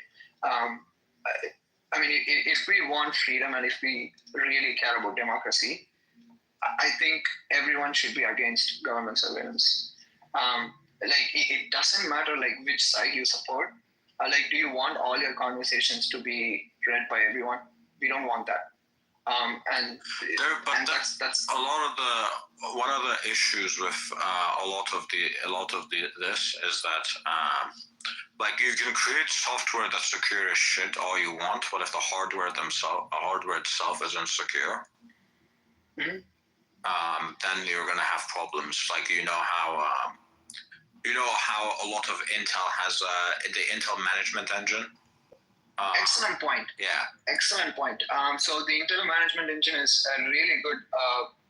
It's a. Let's just say it has potential capabilities of spying and potential capabilities of compromising device at the firmware level, right? And that's one of the other main reasons why I chose System 76 over everything else, because System 76 disables a lot of Intel management engine components by default. Yeah. I don't know if any other device companies are doing it. Purism does it as well. Purism does it as well, but their devices are like a bit more for like super paranoid people. Okay, so I mean, I should probably write a blog about this as well. But I wrote about the privacy phones, right? Purism also makes their own. Yeah, Librem 5. Librem 5. Yeah, it I mean, I don't want to give them bad press because they also support open source, but their devices are terrible in security. I don't know if that many people are talking about this. The Librem 5 was mainly an attempt at creating a Linux phone, but yeah, which was a very, very difficult task, which is why they fucked it up. But I'm specifically talking about their laptops. I think the Librem 5 was kind of a failure in a lot of ways, the phone. Mm-hmm. But I'm talking specifically about their laptops. Their laptops are like much more secure than the Librem 5 was. Yeah, I mean, I think there are. So I don't want to comment on it before really researching into it. But I mean, I'll reserve my comment right now. But there are. Let me just say, maybe there are some features that are kind of exaggerated what it can actually do. But I will reserve my comment on this one. I will look into the Librem laptops and I will let you know. Okay. But I mean, from what I've seen, their phones not recommended. Please do not buy. Yeah. Just get the Google Pixel. Yeah, you would be better off with a Google Pixel with the graphene OS. Yeah, exactly. Yeah. I mean, if you're gaming anyway, I don't think Pure OS is a really good option. So you might as well get something like Pop OS. Yeah, exactly. Yeah. So it would be better with a System 76.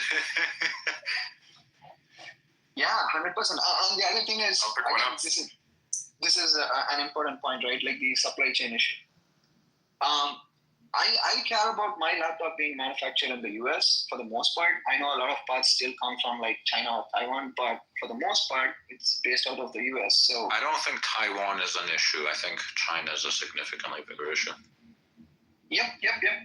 But I don't know when they are going to invade Taiwan. So I hope US protects Taiwan as much as it can. Like, because if we lose Taiwan, then we lose a whole lot of semiconductors, and who knows what kind of spyware they will embed in our devices. So anyway, I don't mean to get political. Sorry. Well, yeah, I actually want to bring up a point. You're absolutely correct. Semiconductors are vital, but what about the hardening of our grid? Right? Isn't that concerning for everyone?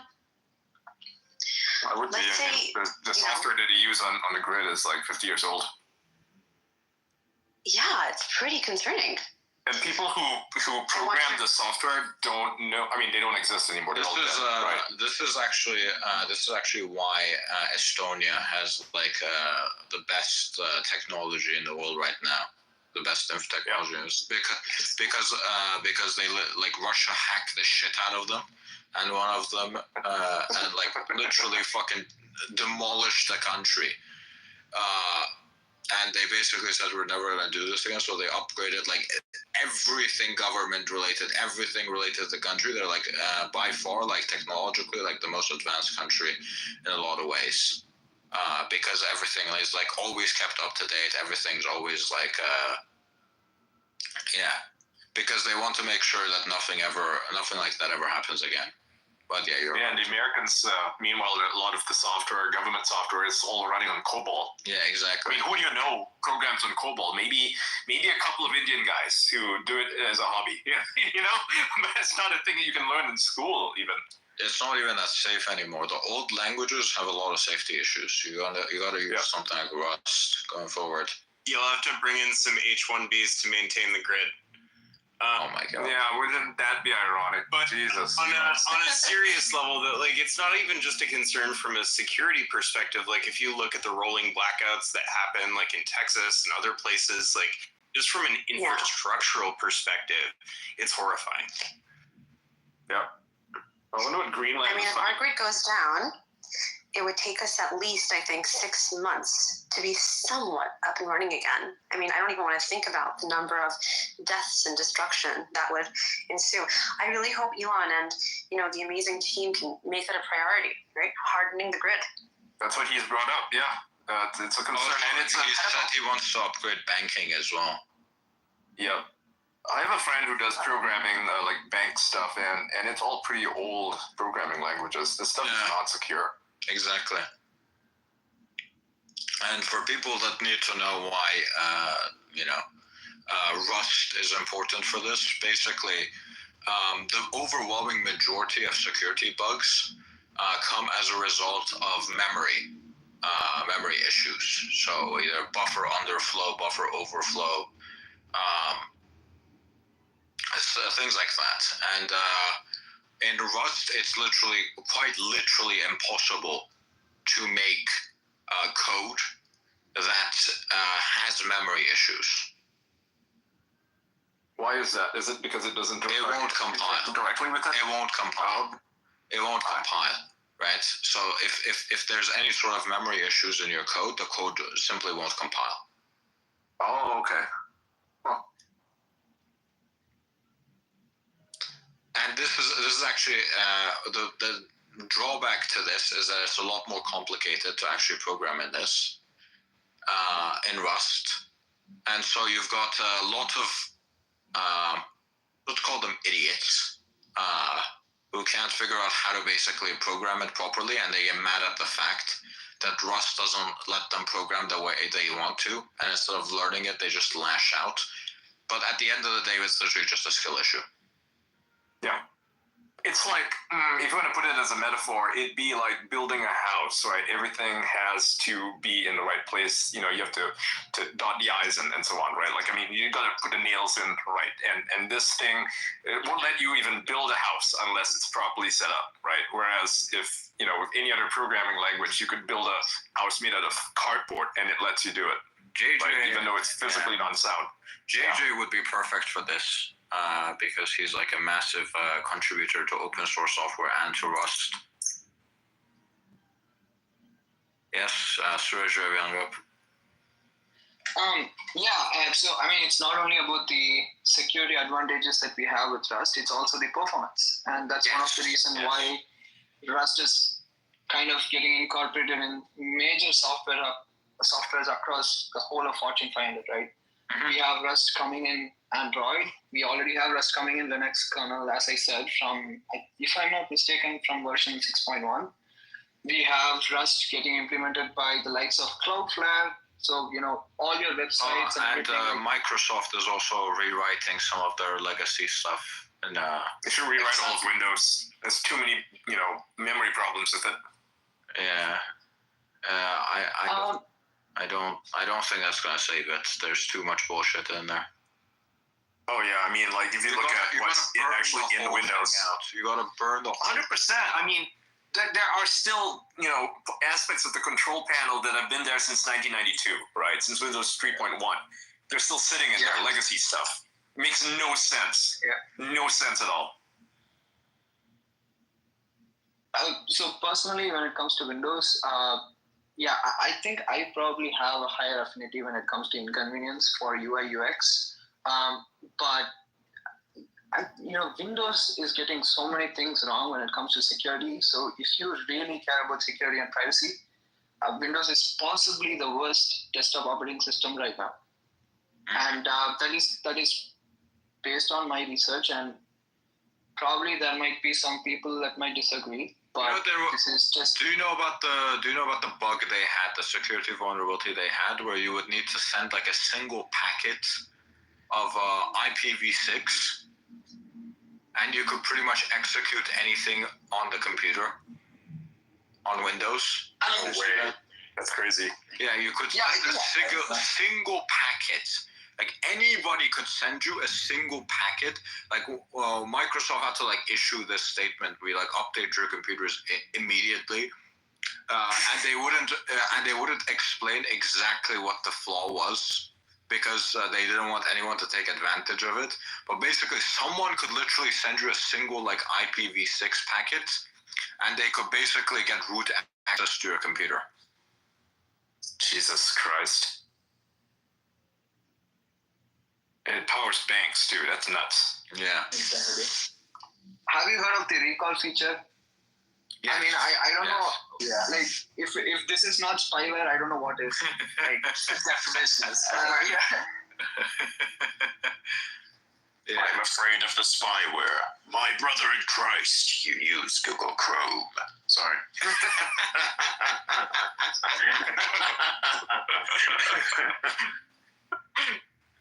Google Chrome is pretty bad. What browser would you guys recommend for anyone using Windows or Mac? Because I use Safari on For the Mac. love of God, use Brave. Yeah, Brave. Okay. No, hold on, wait a second. Not Brave? Brave is decent, but I wouldn't automatically go through that. Then what would you recommend? Opera? Fuck no. Opera GX! Gaming skins. You can have your guy sound like Total Biscuit. Yeah. Firefox. We're gonna run your RAM at 50% just to run it at 50% for no reason. The only thing that's good about Opera GX is their X account beefing with the various other browser accounts, which is of course a lot artificial, but it's kind of fun. Pretty amazing. Did you see that time where Opera GX's fucking profile picture was literally two black guys kissing? Wait, yeah.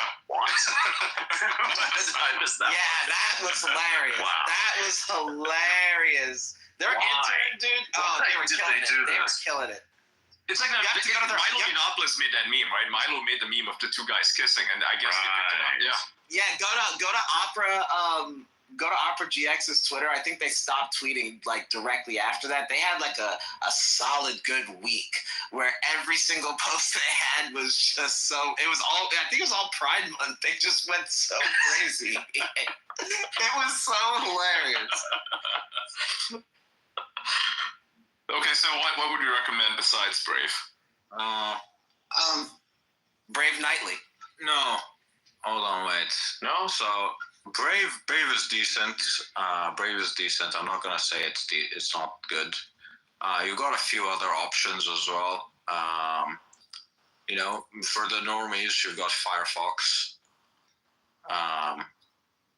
For most people, I would recommend like either Brave or Firefox. And then Can I jump on this conversation? Yeah, sure. What are you gonna recommend? LibreWolf or Molvat or? Yeah, Firefox is actually terrible for privacy and security. Not many people are talking about this again. So that's the default though. That's the defaults though, not the. Absolutely, and I mean, absolutely agree with you. It's the default stuff that's main issue. But how many people are going to change a lot of settings and change the content files? Exactly. Just download it. Yeah. So if you kind of do not want to support the Chromium monopoly or whatever, then LibreWolf. desktop. LibreWolf. Molvat is decent. Yeah. The reason I don't say LibreWolf is because they are lagging behind security updates for about 3 days or more. Right. And Malware is the one that downstreams all the security updates from Firefox regularly. Now, what is the best secure and private browser on all platforms? It's arguably Brave. The reason being, they also harden, the downstream versions of Chromium. And Chromium, for the past decade, they have been improvising security like anything. And I mean, think about it. All the big tech companies like Google and Microsoft have been investing huge in Chromium. Yeah. Because Google Chrome is based on Chromium. Microsoft Edge is based on Chromium. Opera is based on Chromium. Everything. Everything except Safari and Gecko, which I think Safari is WebKit, right?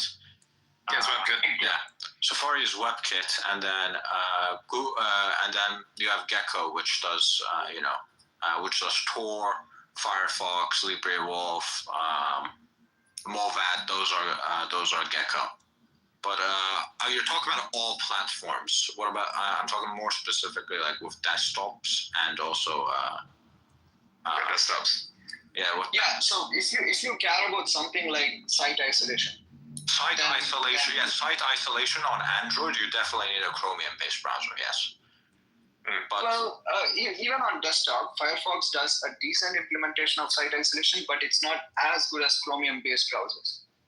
I know a lot of people, they kind of use, just Chromium, like the vanilla Chromium to avoid Google Chrome's tracking.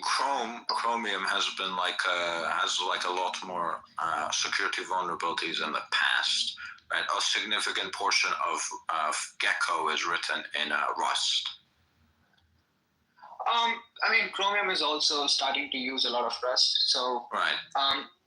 But I mean, I think there are fundamental security issues with Gecko, which can be potentially fixed. But all I'm saying is, I don't know if you guys have been following the Google antitrust case. Yeah. So 80 to 90% of the revenue for Mozilla comes from Google. Yeah, and that's true. And if the government is saying, like, you can't, so if Google can't have Google Chrome anymore, that means they have to give up Google Chrome. And what will happen to Firefox? Yeah, that's true. It will true. die. So I mean, I don't know. Like, I mean, I want to kind of support, Mozilla's cause and everything. But what are we going to do? Like, they are probably giving $70 to $90 billion to Mozilla just to have Google as the default search engine, and that's the one that's kind of fueling the development of Firefox, right? That's true. But I don't know if you have been following this, like the Mozilla leadership. I don't think that will happen. I don't think that will happen because I don't think regulators are going to be dumb enough to basically give a singular monopoly to a single company, right? If they get rid of this, not only are they getting rid of Gecko entirely, all that's going to remain is Chromium. Right, and whichever company buys Google Chrome is going to pretty much own Chromium. Well, okay. So here's the thing, right? Technically, I don't think anyone owns Chromium because it's open source. It's open source, exactly. But realistically, who's funding it? It's mostly Google. Maybe Microsoft can pick up the slack, but that's as of now, it's mostly Google. Yeah, I heard some talks happening where Perplexity CEO was trying to kind of buy off Google Chrome if it was kind of forced to sell off. So they can have Perplexity as their default search engine and whatnot. But I don't know what's going to happen. But, if we are talking just security, I think people should probably stick with Chromium-based browsers, both in desktop and mobile. That's I think this is very well proven. I can probably send some research papers in your way. Like I have posted so many times about the issues of Gecko browsers. Graphene OS, even in their FAQ section, if I'm not mistaken, they have written about the Gecko issues all the time. Because on Android specifically, you don't have any site isolation on anything other than Chromium. Exactly, and one thing I dislike about what Apple is doing when it comes to the browsers on iPhone, they mandate everyone to use WebKit. Yeah, exactly. That means even if you're Brave, your Brave will be superior on Android because it's based on Chromium, but if it's on iPhone, you have to use WebKit. Doesn't WebKit have even more security issues though? We don't know. So here's the thing, right? So WebKit as a project is open source, but when it comes to Safari is not open source entirely. So I don't really know what they are doing with Safari. So I have been talking to a lot of researchers about the whole browser situation as well, and they are saying WebKit is still better than Gecko. I don't know. Maybe I'll dig into it more, and maybe a really good idea for a blog. Right, but if it's hardened through like something like Movad or Tor, that shouldn't be too big of an issue, right? Yep. So Tor does really, really good work when it comes to. So, for example, the whole Malware browser project was in a collaboration with the Tor project. Researchers at Tor and the other really amazing developers. And Tor offers great fingerprinting protection. Arguably, much better than Brave when it comes to fingerprinting, right? Yes. That's only because it's part of the Onion routing service, and there are multiple nodes hosted by so many people. Your IP is also obfuscated, and there's a bunch of other really good stuff that's happening. Now, if anyone is interested on how the whole browser comparison happens, I suggest you check out privacytest.org. It's also an open source project. I talk with the project owner regularly, so you can check it out. Yeah, I've seen the fingerprinting. What was the thing called where there was a leak? WebDNS leak, something like that. Yeah, the DNS privacy leaks. Even if you're using a VPN, your IP can still leak. I forgot what it was called. Okay, so I think that issue was only on iOS. I don't think it was on desktop. Yeah, what you're talking about is separate to what I'm talking about. Okay. Are you saying I'm talking about on the web browser. I'm talking about on the web browser. Yeah, I think there is a separate section on privacy test about the DNS leaks, right? Yeah, I think so. I don't remember if that's what I was talking about. I don't think it was DNS. It was something else. Let me look it up. This can be easily fixed, right? So if you use a reliable VPN like Malware, then you can fix all the DNS issues super easily. Or you can also use a reliable DNS service provider like Quad9. They're doing some really good work as well. Wait, what? Quad9. Quad9. I've never heard of Quad9. QUAD9. Oh, for the DNS. Oh, DNS. Yes. Oh, I thought you were talking about VPN. Oh no, VPN. We have the Goat Malware. We have Movad and Proton VPN, but yeah. Yes, and I also have a blog about VPN. The whole VPN industry have been scamming people forever. They're lying most of the time, yes.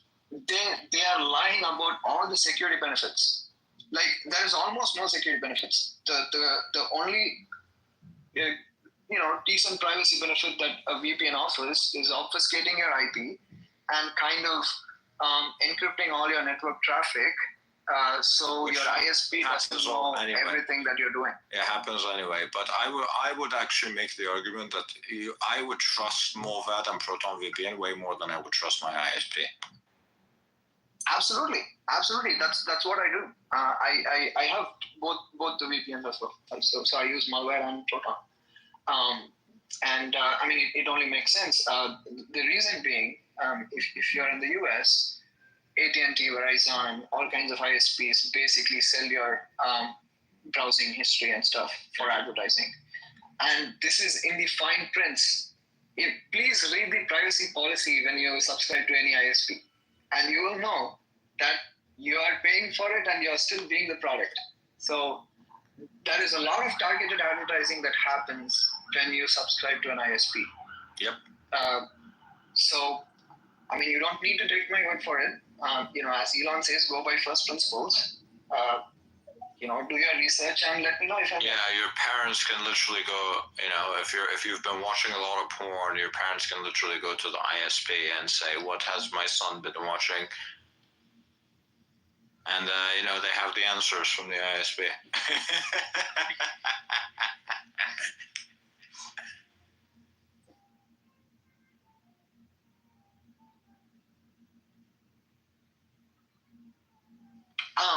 Side note, I don't know if you have heard about this, but Redux. Yes, Redux. I know about the Redux operating system, yes. Yeah, it's a microkernel based on Rust. Yeah. I'm a huge fan, by the way. I like it too as well, but needs to actually become a proper project first that's usable. Yeah, I mean, it's possible they could replace the likes of Linux if it gets big. I hope someone supports projects like Redux because. Do you know about ReactOS? No, not much. They're basically trying to recreate Windows from scratch. Oh. Yeah, so they're trying to make an open source version of Windows, entirely through reverse engineering it. Will they get shut down by Microsoft? I mean, no, Microsoft would not. Microsoft has no ability to shut them down because reverse engineering is completely protected legally. Okay. Yeah. Oh. As long as they don't use any of Microsoft proprietary stuff, as long as it's entirely, reverse engineered, and they haven't worked at Microsoft on the fucking Windows division, and they don't know what the code base looks like or things like that, then they would be. What about the assets and stuff? They don't use the assets. They're just trying to create. Something that can run Windows applications without you having to run Windows. Oh, so it runs it natively, but it's a completely different code base. Yes, essentially. Exactly. Okay. Exactly. That's the nice. That's the attempt. Nice. It's been around. How far along are they? A complete dog shit.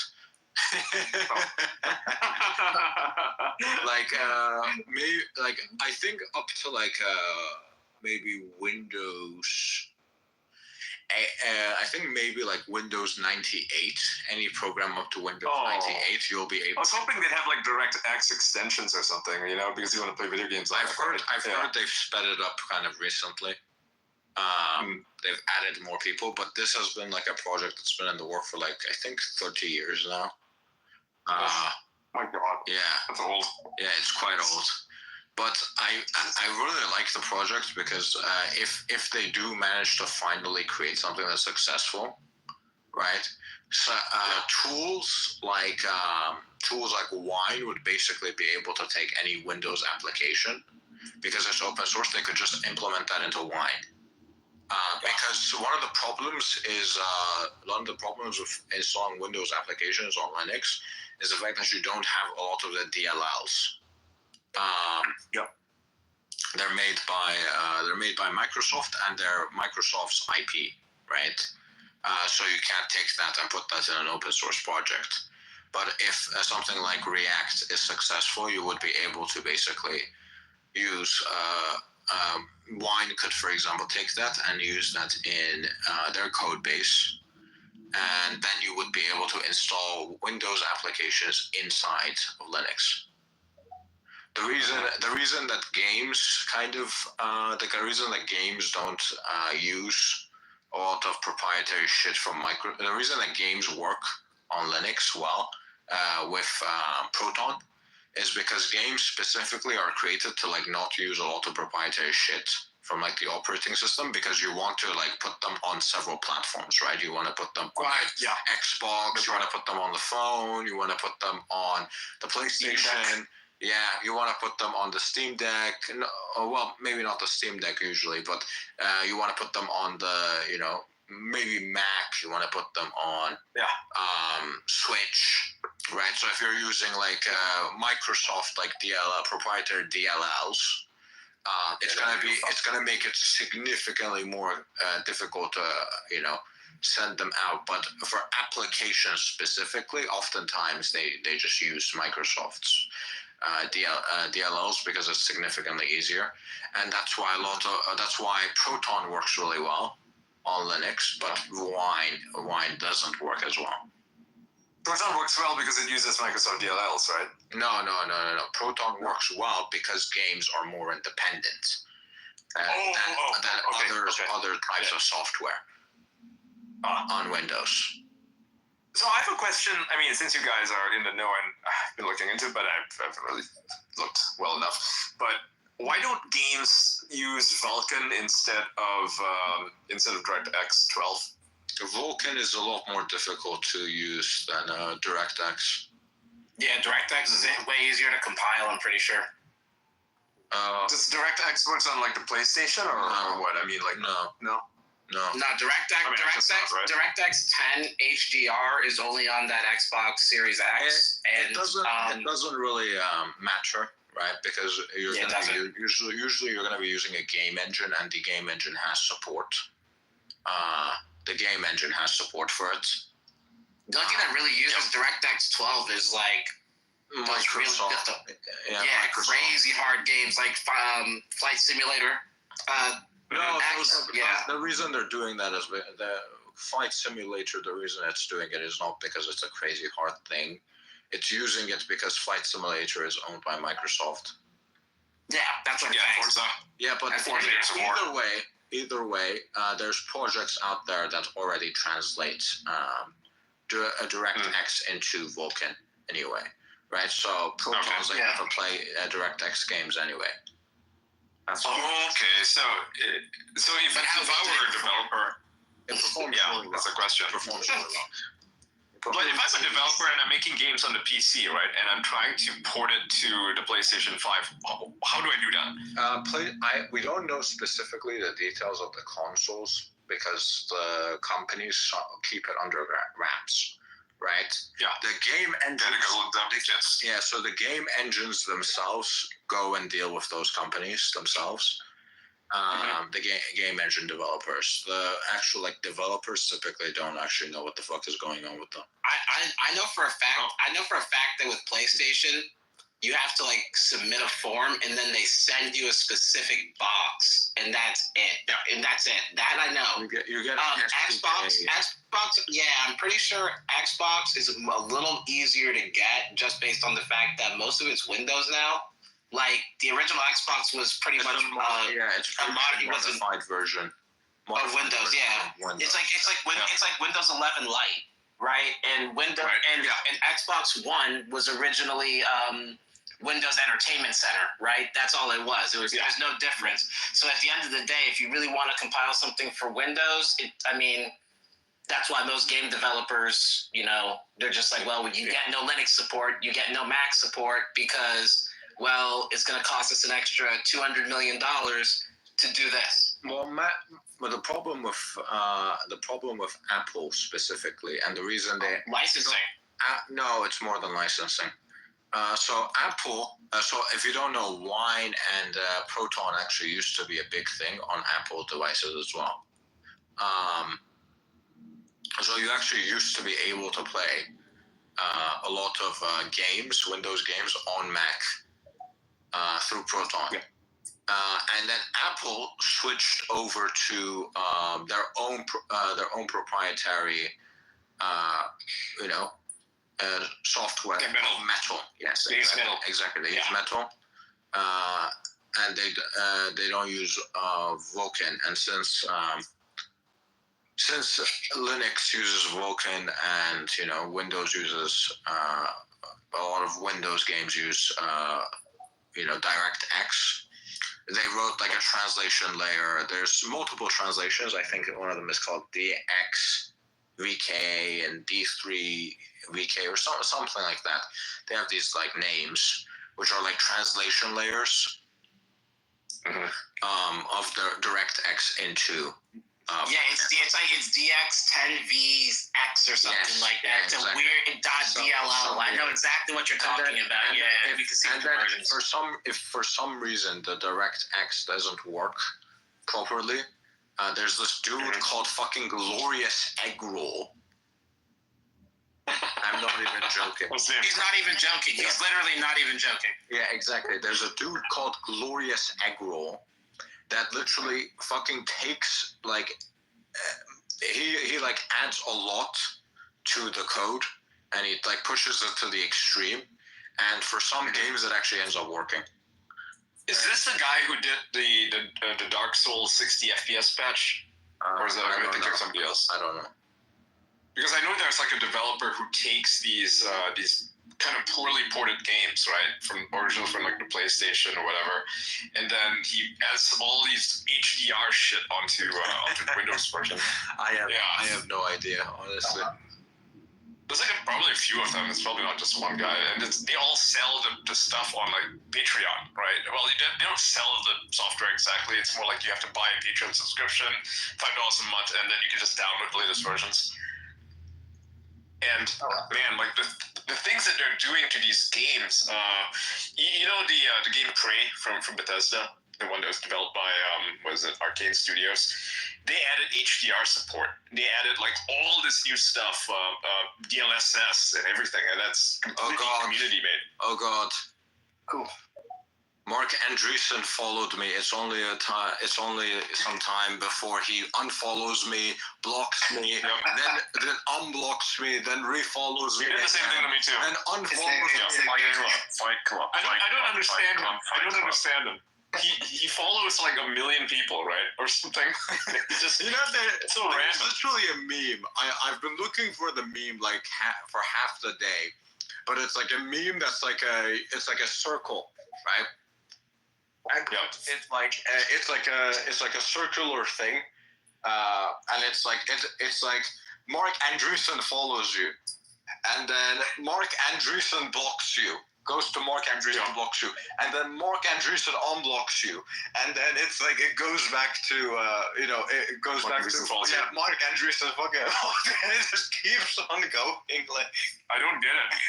I thought I was the only one who did that to. I felt special, and now I realize he's doing that to everybody. I don't know.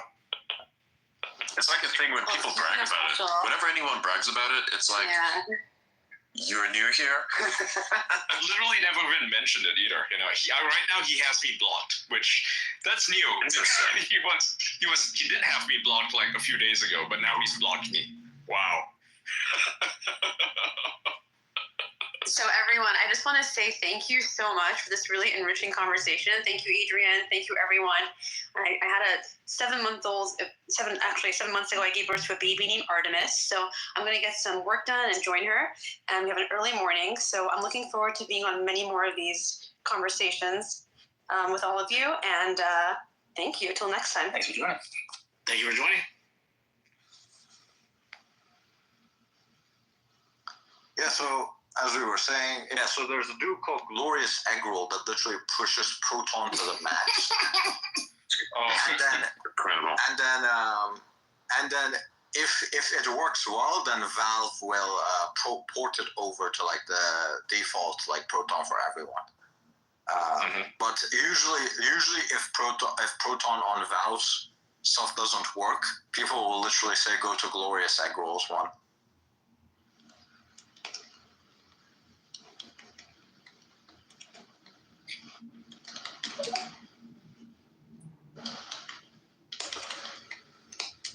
There's so much drama happening right now with this H-1B stuff.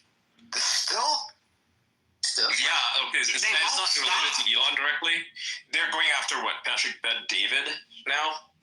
because I posted a great meme. You know, day 3. Yeah. Day 3 here. Look. Everybody go like and repost that. It's funny as fuck. My dearest Penelope. It is day 3 of H1B post, and I fear there will be no end to that. That's funny. This is exactly what's happening right now. It's not or what? Oh my! It's not gonna stop anytime soon. I predict this whole thing to like probably fizzle out within 2 weeks. It's gonna last a very long time. It's pretty hard, this is man. not, the only thing that's gonna dethrone this is Trump's inauguration. Yeah. Okay, 100%. there's a bunch of things that can dethrone this. If an official statement comes out regarding the New Jersey drones, or if that's not even sufficient. That's not even big enough. No. Nobody cares about that anymore. Everybody cares about immigrants.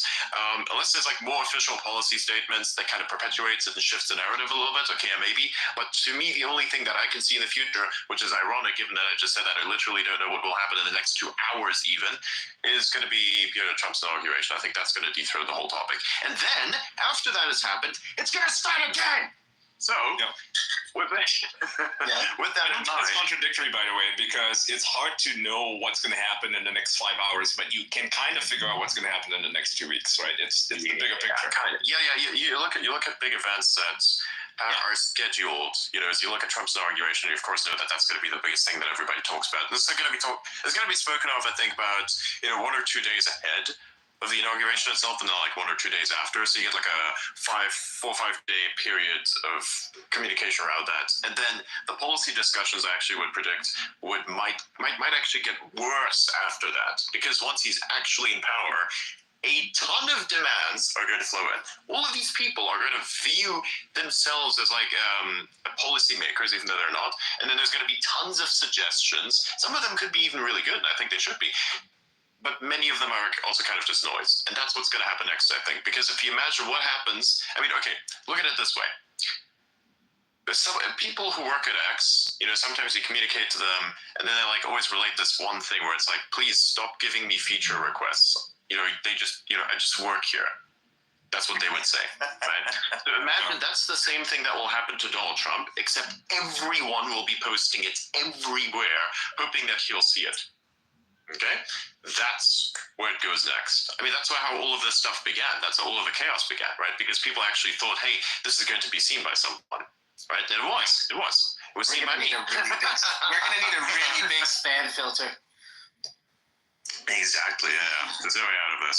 But, yeah. I think, look, we actually had a conversation around it, and nobody's actually put down any, step-by-step proposal as to how, we should refine it. If somebody has that, send it and we're going to look at it. Maybe it's pretty cool. And then we'll have a conversation about it. I hate to say it, but out of all of the conversations and all of the riffraff and all of the yelling and screaming and tantruming and check marks taken and suspensions, not a single person came up with a 3-step plan on how to reform the visa plan. Because, let's be honest here. Let's just genuinely be honest here. We're not going to take away the visas, okay? So, let's just put that set in stone. We're not taking away the visas. That's not happening. But we are open to reform, right? So let's talk about reform. Where can we meet down the middle on both sides? That means extreme left, extreme right. Both you guys need to come sit down. I need to take all your notes. That means midway and midway. I need to take all of your notes, and whoever is right down the middle, you are the deciding vote. And that is exactly how we write the entire thing all the way through, so that way everybody is happy. That is what we call diplomacy, my friends. That is how we handle that. We don't lash out and say, take them all away. Well, then we're going back to the Stone Ages, my friends. Do you really do you really want to do all the work? Let's be honest. Let's be honest here. Do you really want to do all the work? No. So allow humanity to move forward.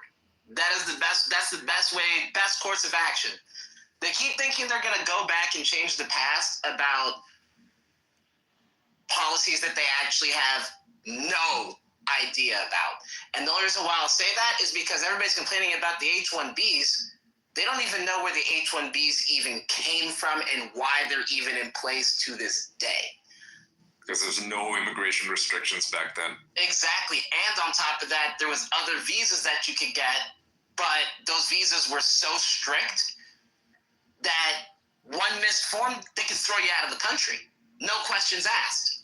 So that's the whole reason for the H-1B visa. It was to open up more opportunities, not only for immigrants, but immigrants and their children. How does it hurt? Like, I thought about this today when I was on my way home from New York City, just randomly. How does it hurt an economy to have a kid be involved from the start of the education system at the bottom of the U.S. barrel and have him rise to glory, to blazing American glory, step by step through your own system? Elon Musk.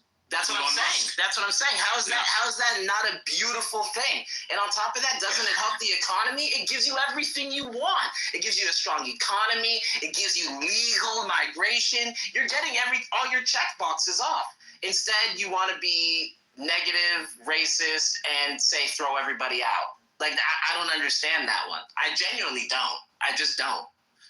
Yeah, it's too much. It's too much nonsense. And I think any of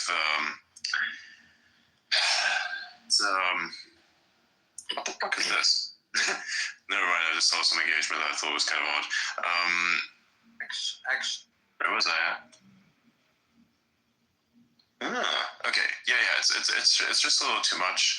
And I think instead of us, I mean, look, the real problem here is illegal immigration. It's not legal immigration. It's always going to be illegal immigration. It's the only thing that actually causes massive amounts of harm. And the problem after that would be an ineffectively managed system, and that's what the H-1B discussion should be about. So how to make it more effective, how to make it more efficient, right? And being at each other's throats is not going to work. It's really not going to work. And it's kind of ironic, you know, for someone like me who's yanked many of people's chain to say that. Yeah, I agree. I can hear it still. My app fucking crashed. Yeah. So it's kind of ironic for me to say something like this, right? It's kind of ironic for me to say, you know, we shouldn't be at each other's throats, especially given what I just did. But somebody at the table had to, like, literally put their fist down, shake everything up, say a bunch of nonsensical bullshit, and mixed in with stuff that actually made a lot of sense. So that everybody's like, hang on, wake up from the side up, wake up from the side. You know how difficult it is to wake people up out of their, like, deep slumber of hatred? It's really fucking difficult. Okay? And that's exactly what has happened here. I think people are starting to wake up again. You know, I'm seeing no more of the President Elon spaces or all this nonsense. That's finished. That's gone. Very nice, epic result, as it should be. However, I must say, the funniest thing that happened yesterday was Seth Abramson, of all people, thinks that I'm Elon now. Which is more ironic because he has me blocked. I can't respond to him because he has me blocked. He doesn't allow it. He has several massive threads on me, all conspiratorial nonsense. And it's not even like the run-of-the-mill Candace Owens style conspiracy theories that she's spreading about me right now. Right? This is like he makes his own. He writes his own fiction. It's actually quite incredible to read what he writes about other people. It's mind-boggling. It's like he's writing a novel thing. Oh yeah, I still remember this. So this was he blocked me in response to a post that he made where it was American Politics 101. Anyone worldwide needs to know about political parties, and that's like, you know, left or right, and it's a bit of a meme, and characterizes. What was say often ungrammatically slurred as the Democrat Party by MAGAs as a means of stating that Democrats are communists. So a very interesting meme. And then as a result of that, I decided to put this video in his replies. Here. Mm-hmm. Just a video. I didn't say anything at all. I just put a video in the replies. That's all I did. I just put a video there. I said literally nothing. Look at it. There's a clip. People watch this and tell me that that's... tell me what that means. To be honest with you, I actually just... No, Mac, watch it. No. Actually, watch the clip. Watch the clip. Everybody watch the clip. I put it up at the top of the space. Watch the clip. Actually, Alda, can you play this on loudspeaker so everybody else can hear it all? All right. I need to get to my laptop first one.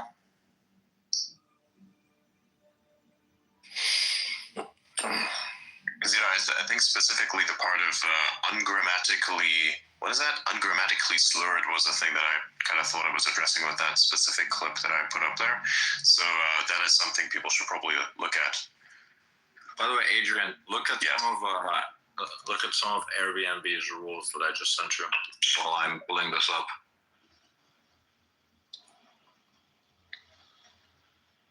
What the fuck? Wow. Prohibited conduct on Section 2 under explicitly prohibited events. Gangbangs.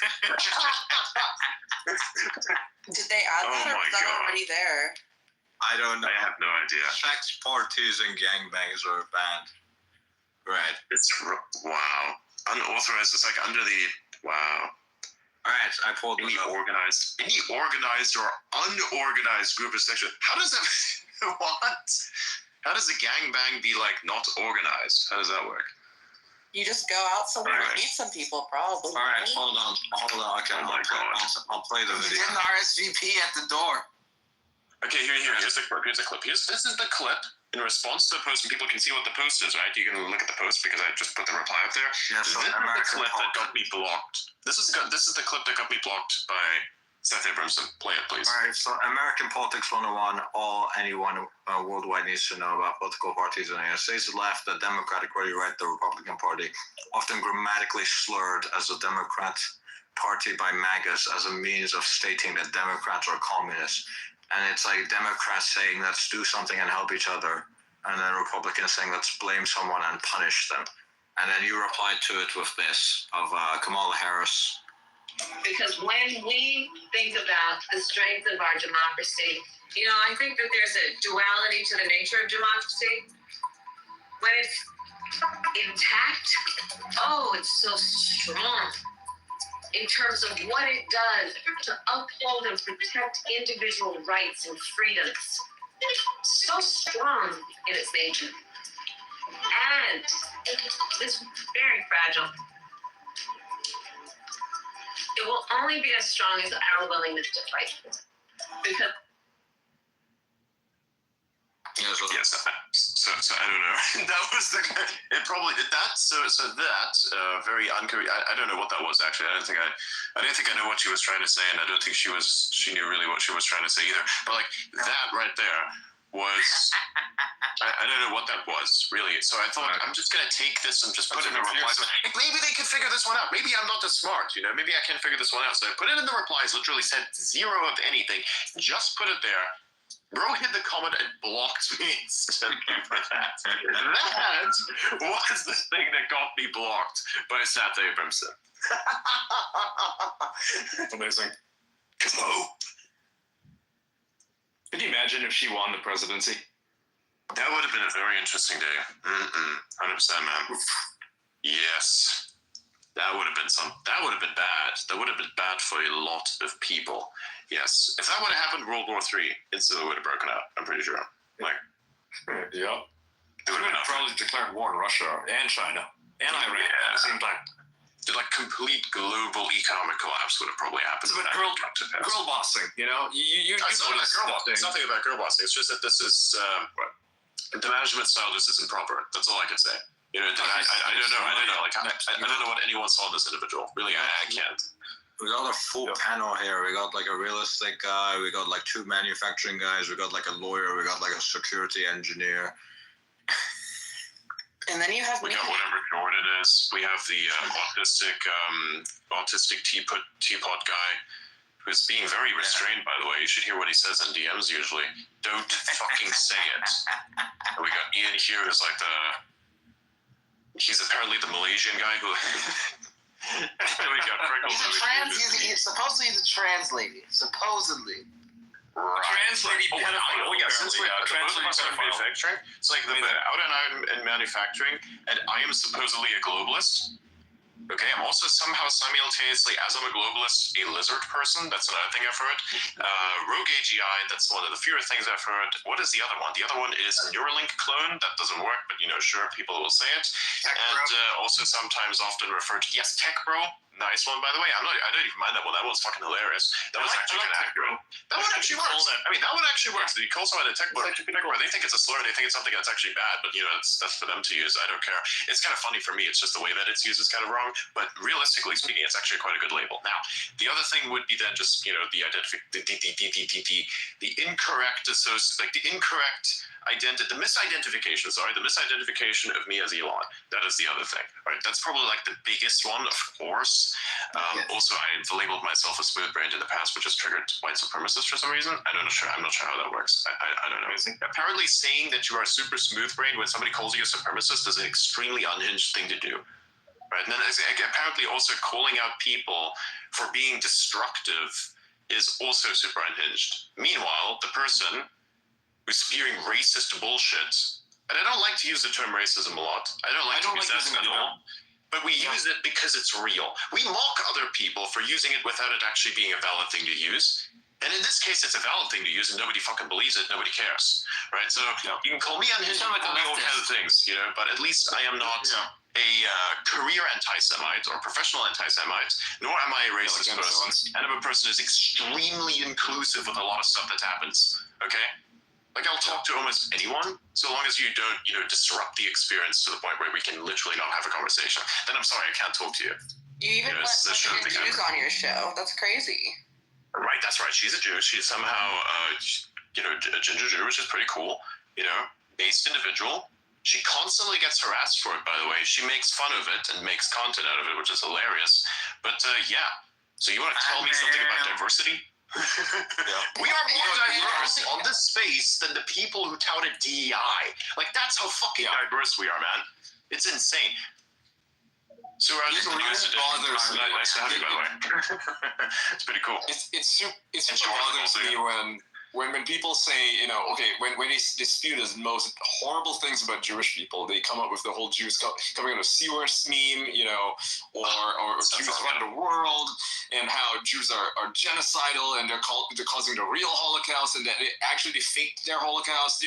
They say all these things and they're just asking questions, and then you call them an anti-Semite because that is precisely what they are, and suddenly you're the bad guy, right? I call Candace Owens an anti-Semite, now I'm the bad guy. Everybody's going after me. It's like, what are you guys on? Like, she's literally an anti-Semite, so are you guys.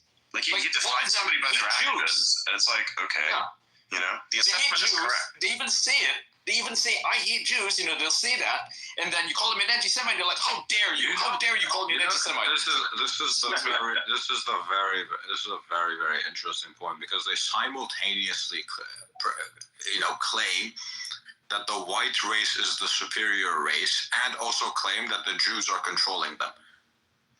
There's a lot of cognitive dissonance. You see how that doesn't work out. Like, okay, so who's really the superior one here? Like, if by your flawed logic, if we were to use it, which we won't, but we will for the sake of the argument here, your entire existence is based on bullshit. So, huh? Yeah, I found myself has more than 20,000 impressions. I'm not going in the comments because I know it's in the comments, and I'm not like, I get it. I have to know. I get it. I've heard it before. Every single time they talk about Jews, it's like anybody does something. China does something. Russia does something. America does something. Elon does something. They're like, the Jews made them do it, right? The Jews made Trump do it. Trump is controlled by the Jews. And at the same time, they talk about white supremacists and how whites are the superior race. Like you said, they're capable of everything. We're going to shut down these Jews. But even they're just, there's no agency. They're saying white people have zero agency, that everything that white people do is controlled by the Jews. So my theory is that it is actually a victimhood complex, and that they just want to act like victims no matter what. So if you sympathize with them, well then yes, of course white people are the victims of whatever form of oppression they want to talk about at the moment. And then if you don't, then you're calling them a Nazi, so they're a victim that way. Yeah. That's why we call them the woke right. Yeah, the woke right. Yeah. Many people have that term muted, by the way, for good reason. There's actually an episode about this on South Park where, they say that Kyle controls Hollywood. Because Kyle's here. And like all these fucking adults come up to Kyle and they're like, look, the sequels are getting a bit excessive now, man. Right? Like, or like the DEI shit is like kind of getting excessive, man. And Kyle's like getting busy. He's like, I don't control Hollywood. And it leads to a situation where he basically gives a presentation at the end of the episode about how we shouldn't discriminate against people, and it gives a speech about some. I don't really remember the speech, but Grant Cardone left anyway. So he gives a speech, and then at the end of it, he's like, "Hey, this kid is very sensible. Let's give him all of Hollywood."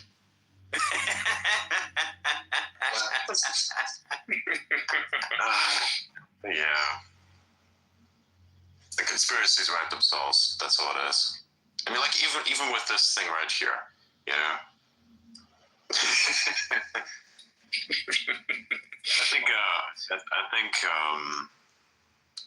I think Grant left. Yeah. He didn't get the ability to put any input into this conversation. Yeah. It's unfortunate. Next time. Whenever somebody like that comes up, we immediately address them. I think that makes more sense. Yeah. Okay. Yeah, listen to this. If he comes on, we'll let him up, and he can talk about that. But yeah, so. Pretty girls walk like this. Look at his legs to get him for this one. Yeah, so they're writing a TikTok with some stupid song. All the pretty. Anyway. Hey, Kyle, you got a minute? Yeah, what's up? Well, there's this rumor starting to go around the school. Kids are saying that, I don't know, that, you run Hollywood. What? I told Scott that that's just people being dumb and he shouldn't listen to stuff like that. But Scott and I do have this sweet movie idea about a dude who has guns for hands, and we have the first 20 pages written, so... You don't really run Hollywood, right? That was the response. Because repeating a derogatory slur, even for the purpose of refuting it, can make stupid people think it's valid. Holy shit, I'll run Hollywood.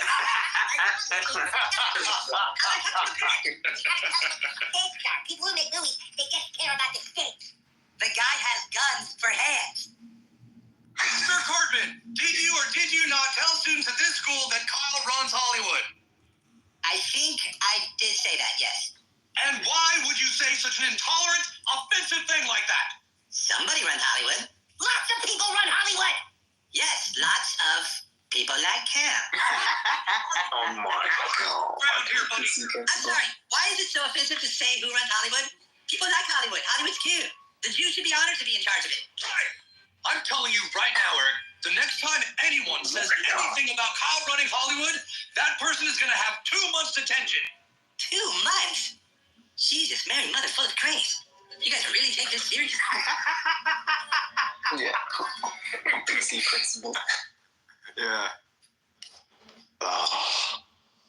Yeah, South Park is unhinged. That shit's insane.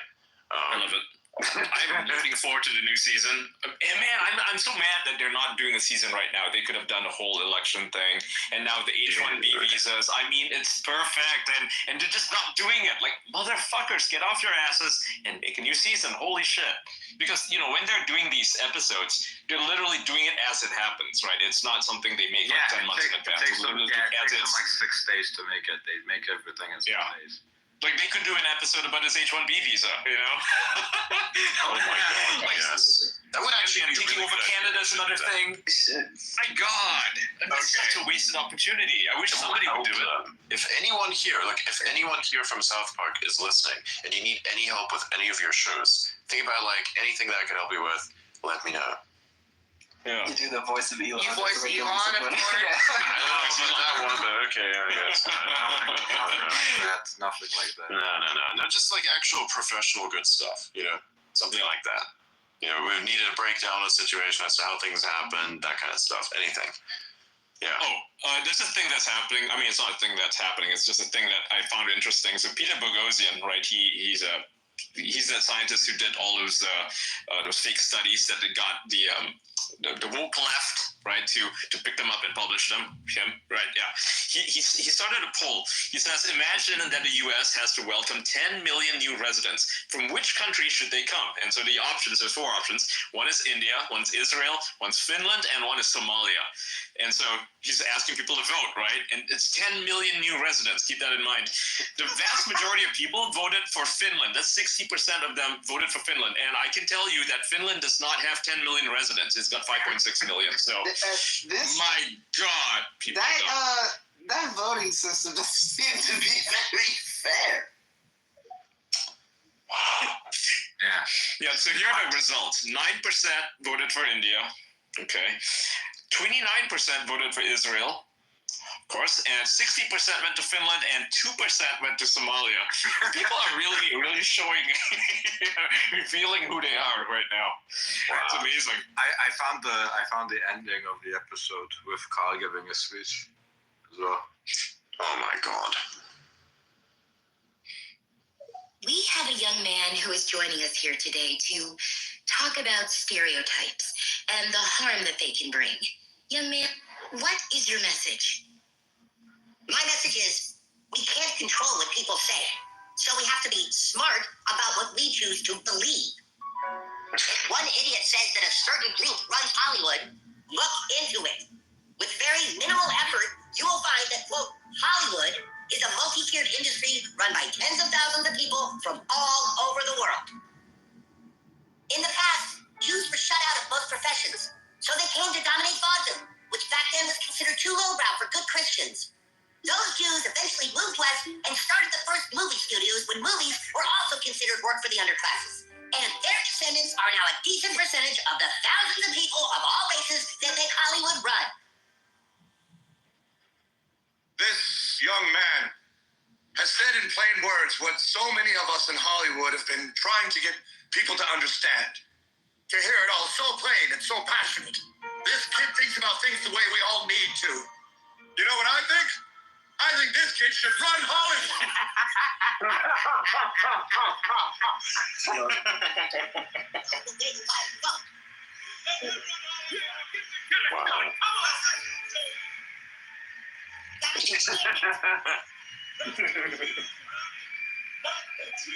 Oh my God.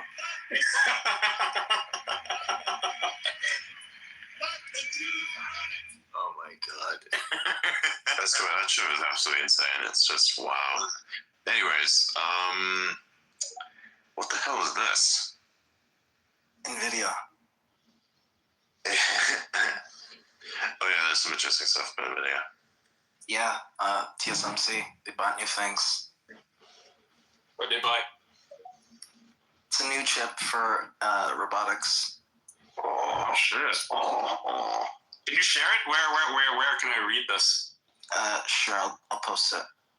Yeah, that sounds interesting. Since you guys are in manufacturing, can you tell me what I can do to make the double-side tape stronger? Because I have one of those LED strips behind my TV, and it just keeps falling off. It's really pissing me off. That's the beauty of it. You can't. No,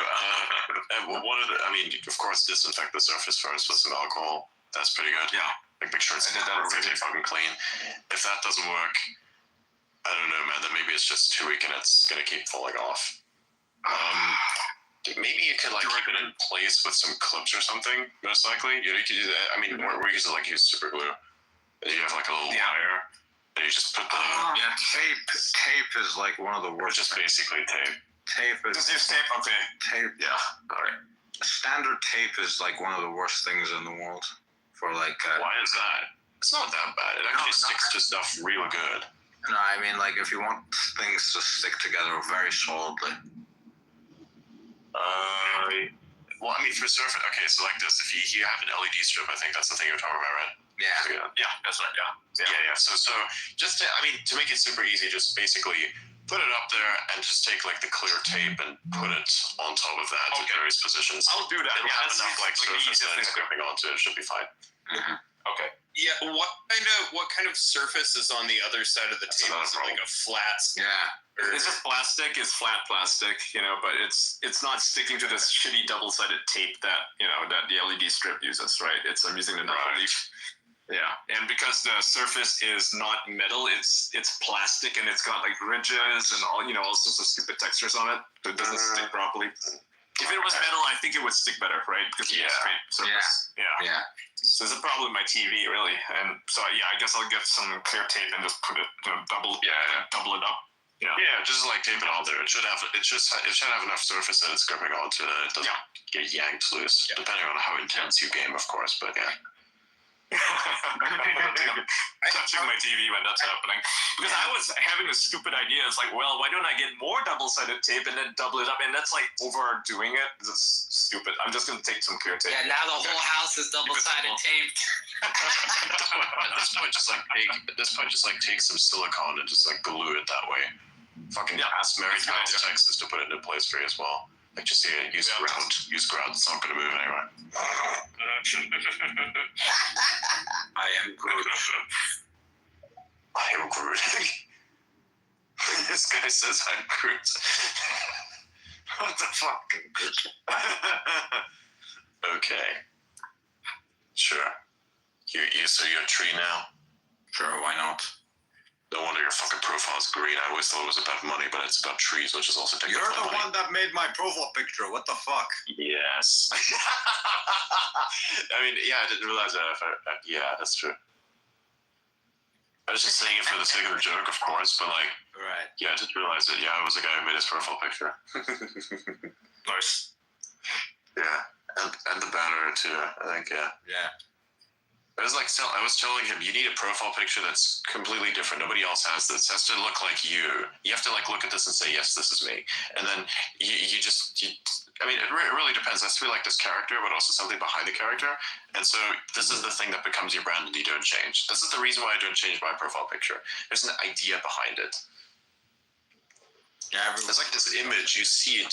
Yeah, like you see it in places. This image, like because of the amount of times my posts have been seen, I can actually say that this image has been seen 1 billion times. Yep.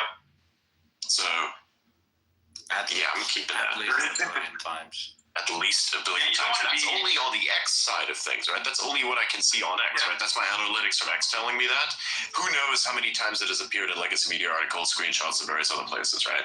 Yeah, like, exactly. You'd never know. You see it. You don't want to be the guy who changes his profile picture every 2 days. You know, Yeah, the only person who can do something like that is Elon, because, it's Elon, right? It's a bit different. And even he doesn't do it. Similar, but Yeah, even he doesn't do it. He's either got the rocket one, he's got X, right, or SpaceX, or he's got the one where he's wearing the red armor for.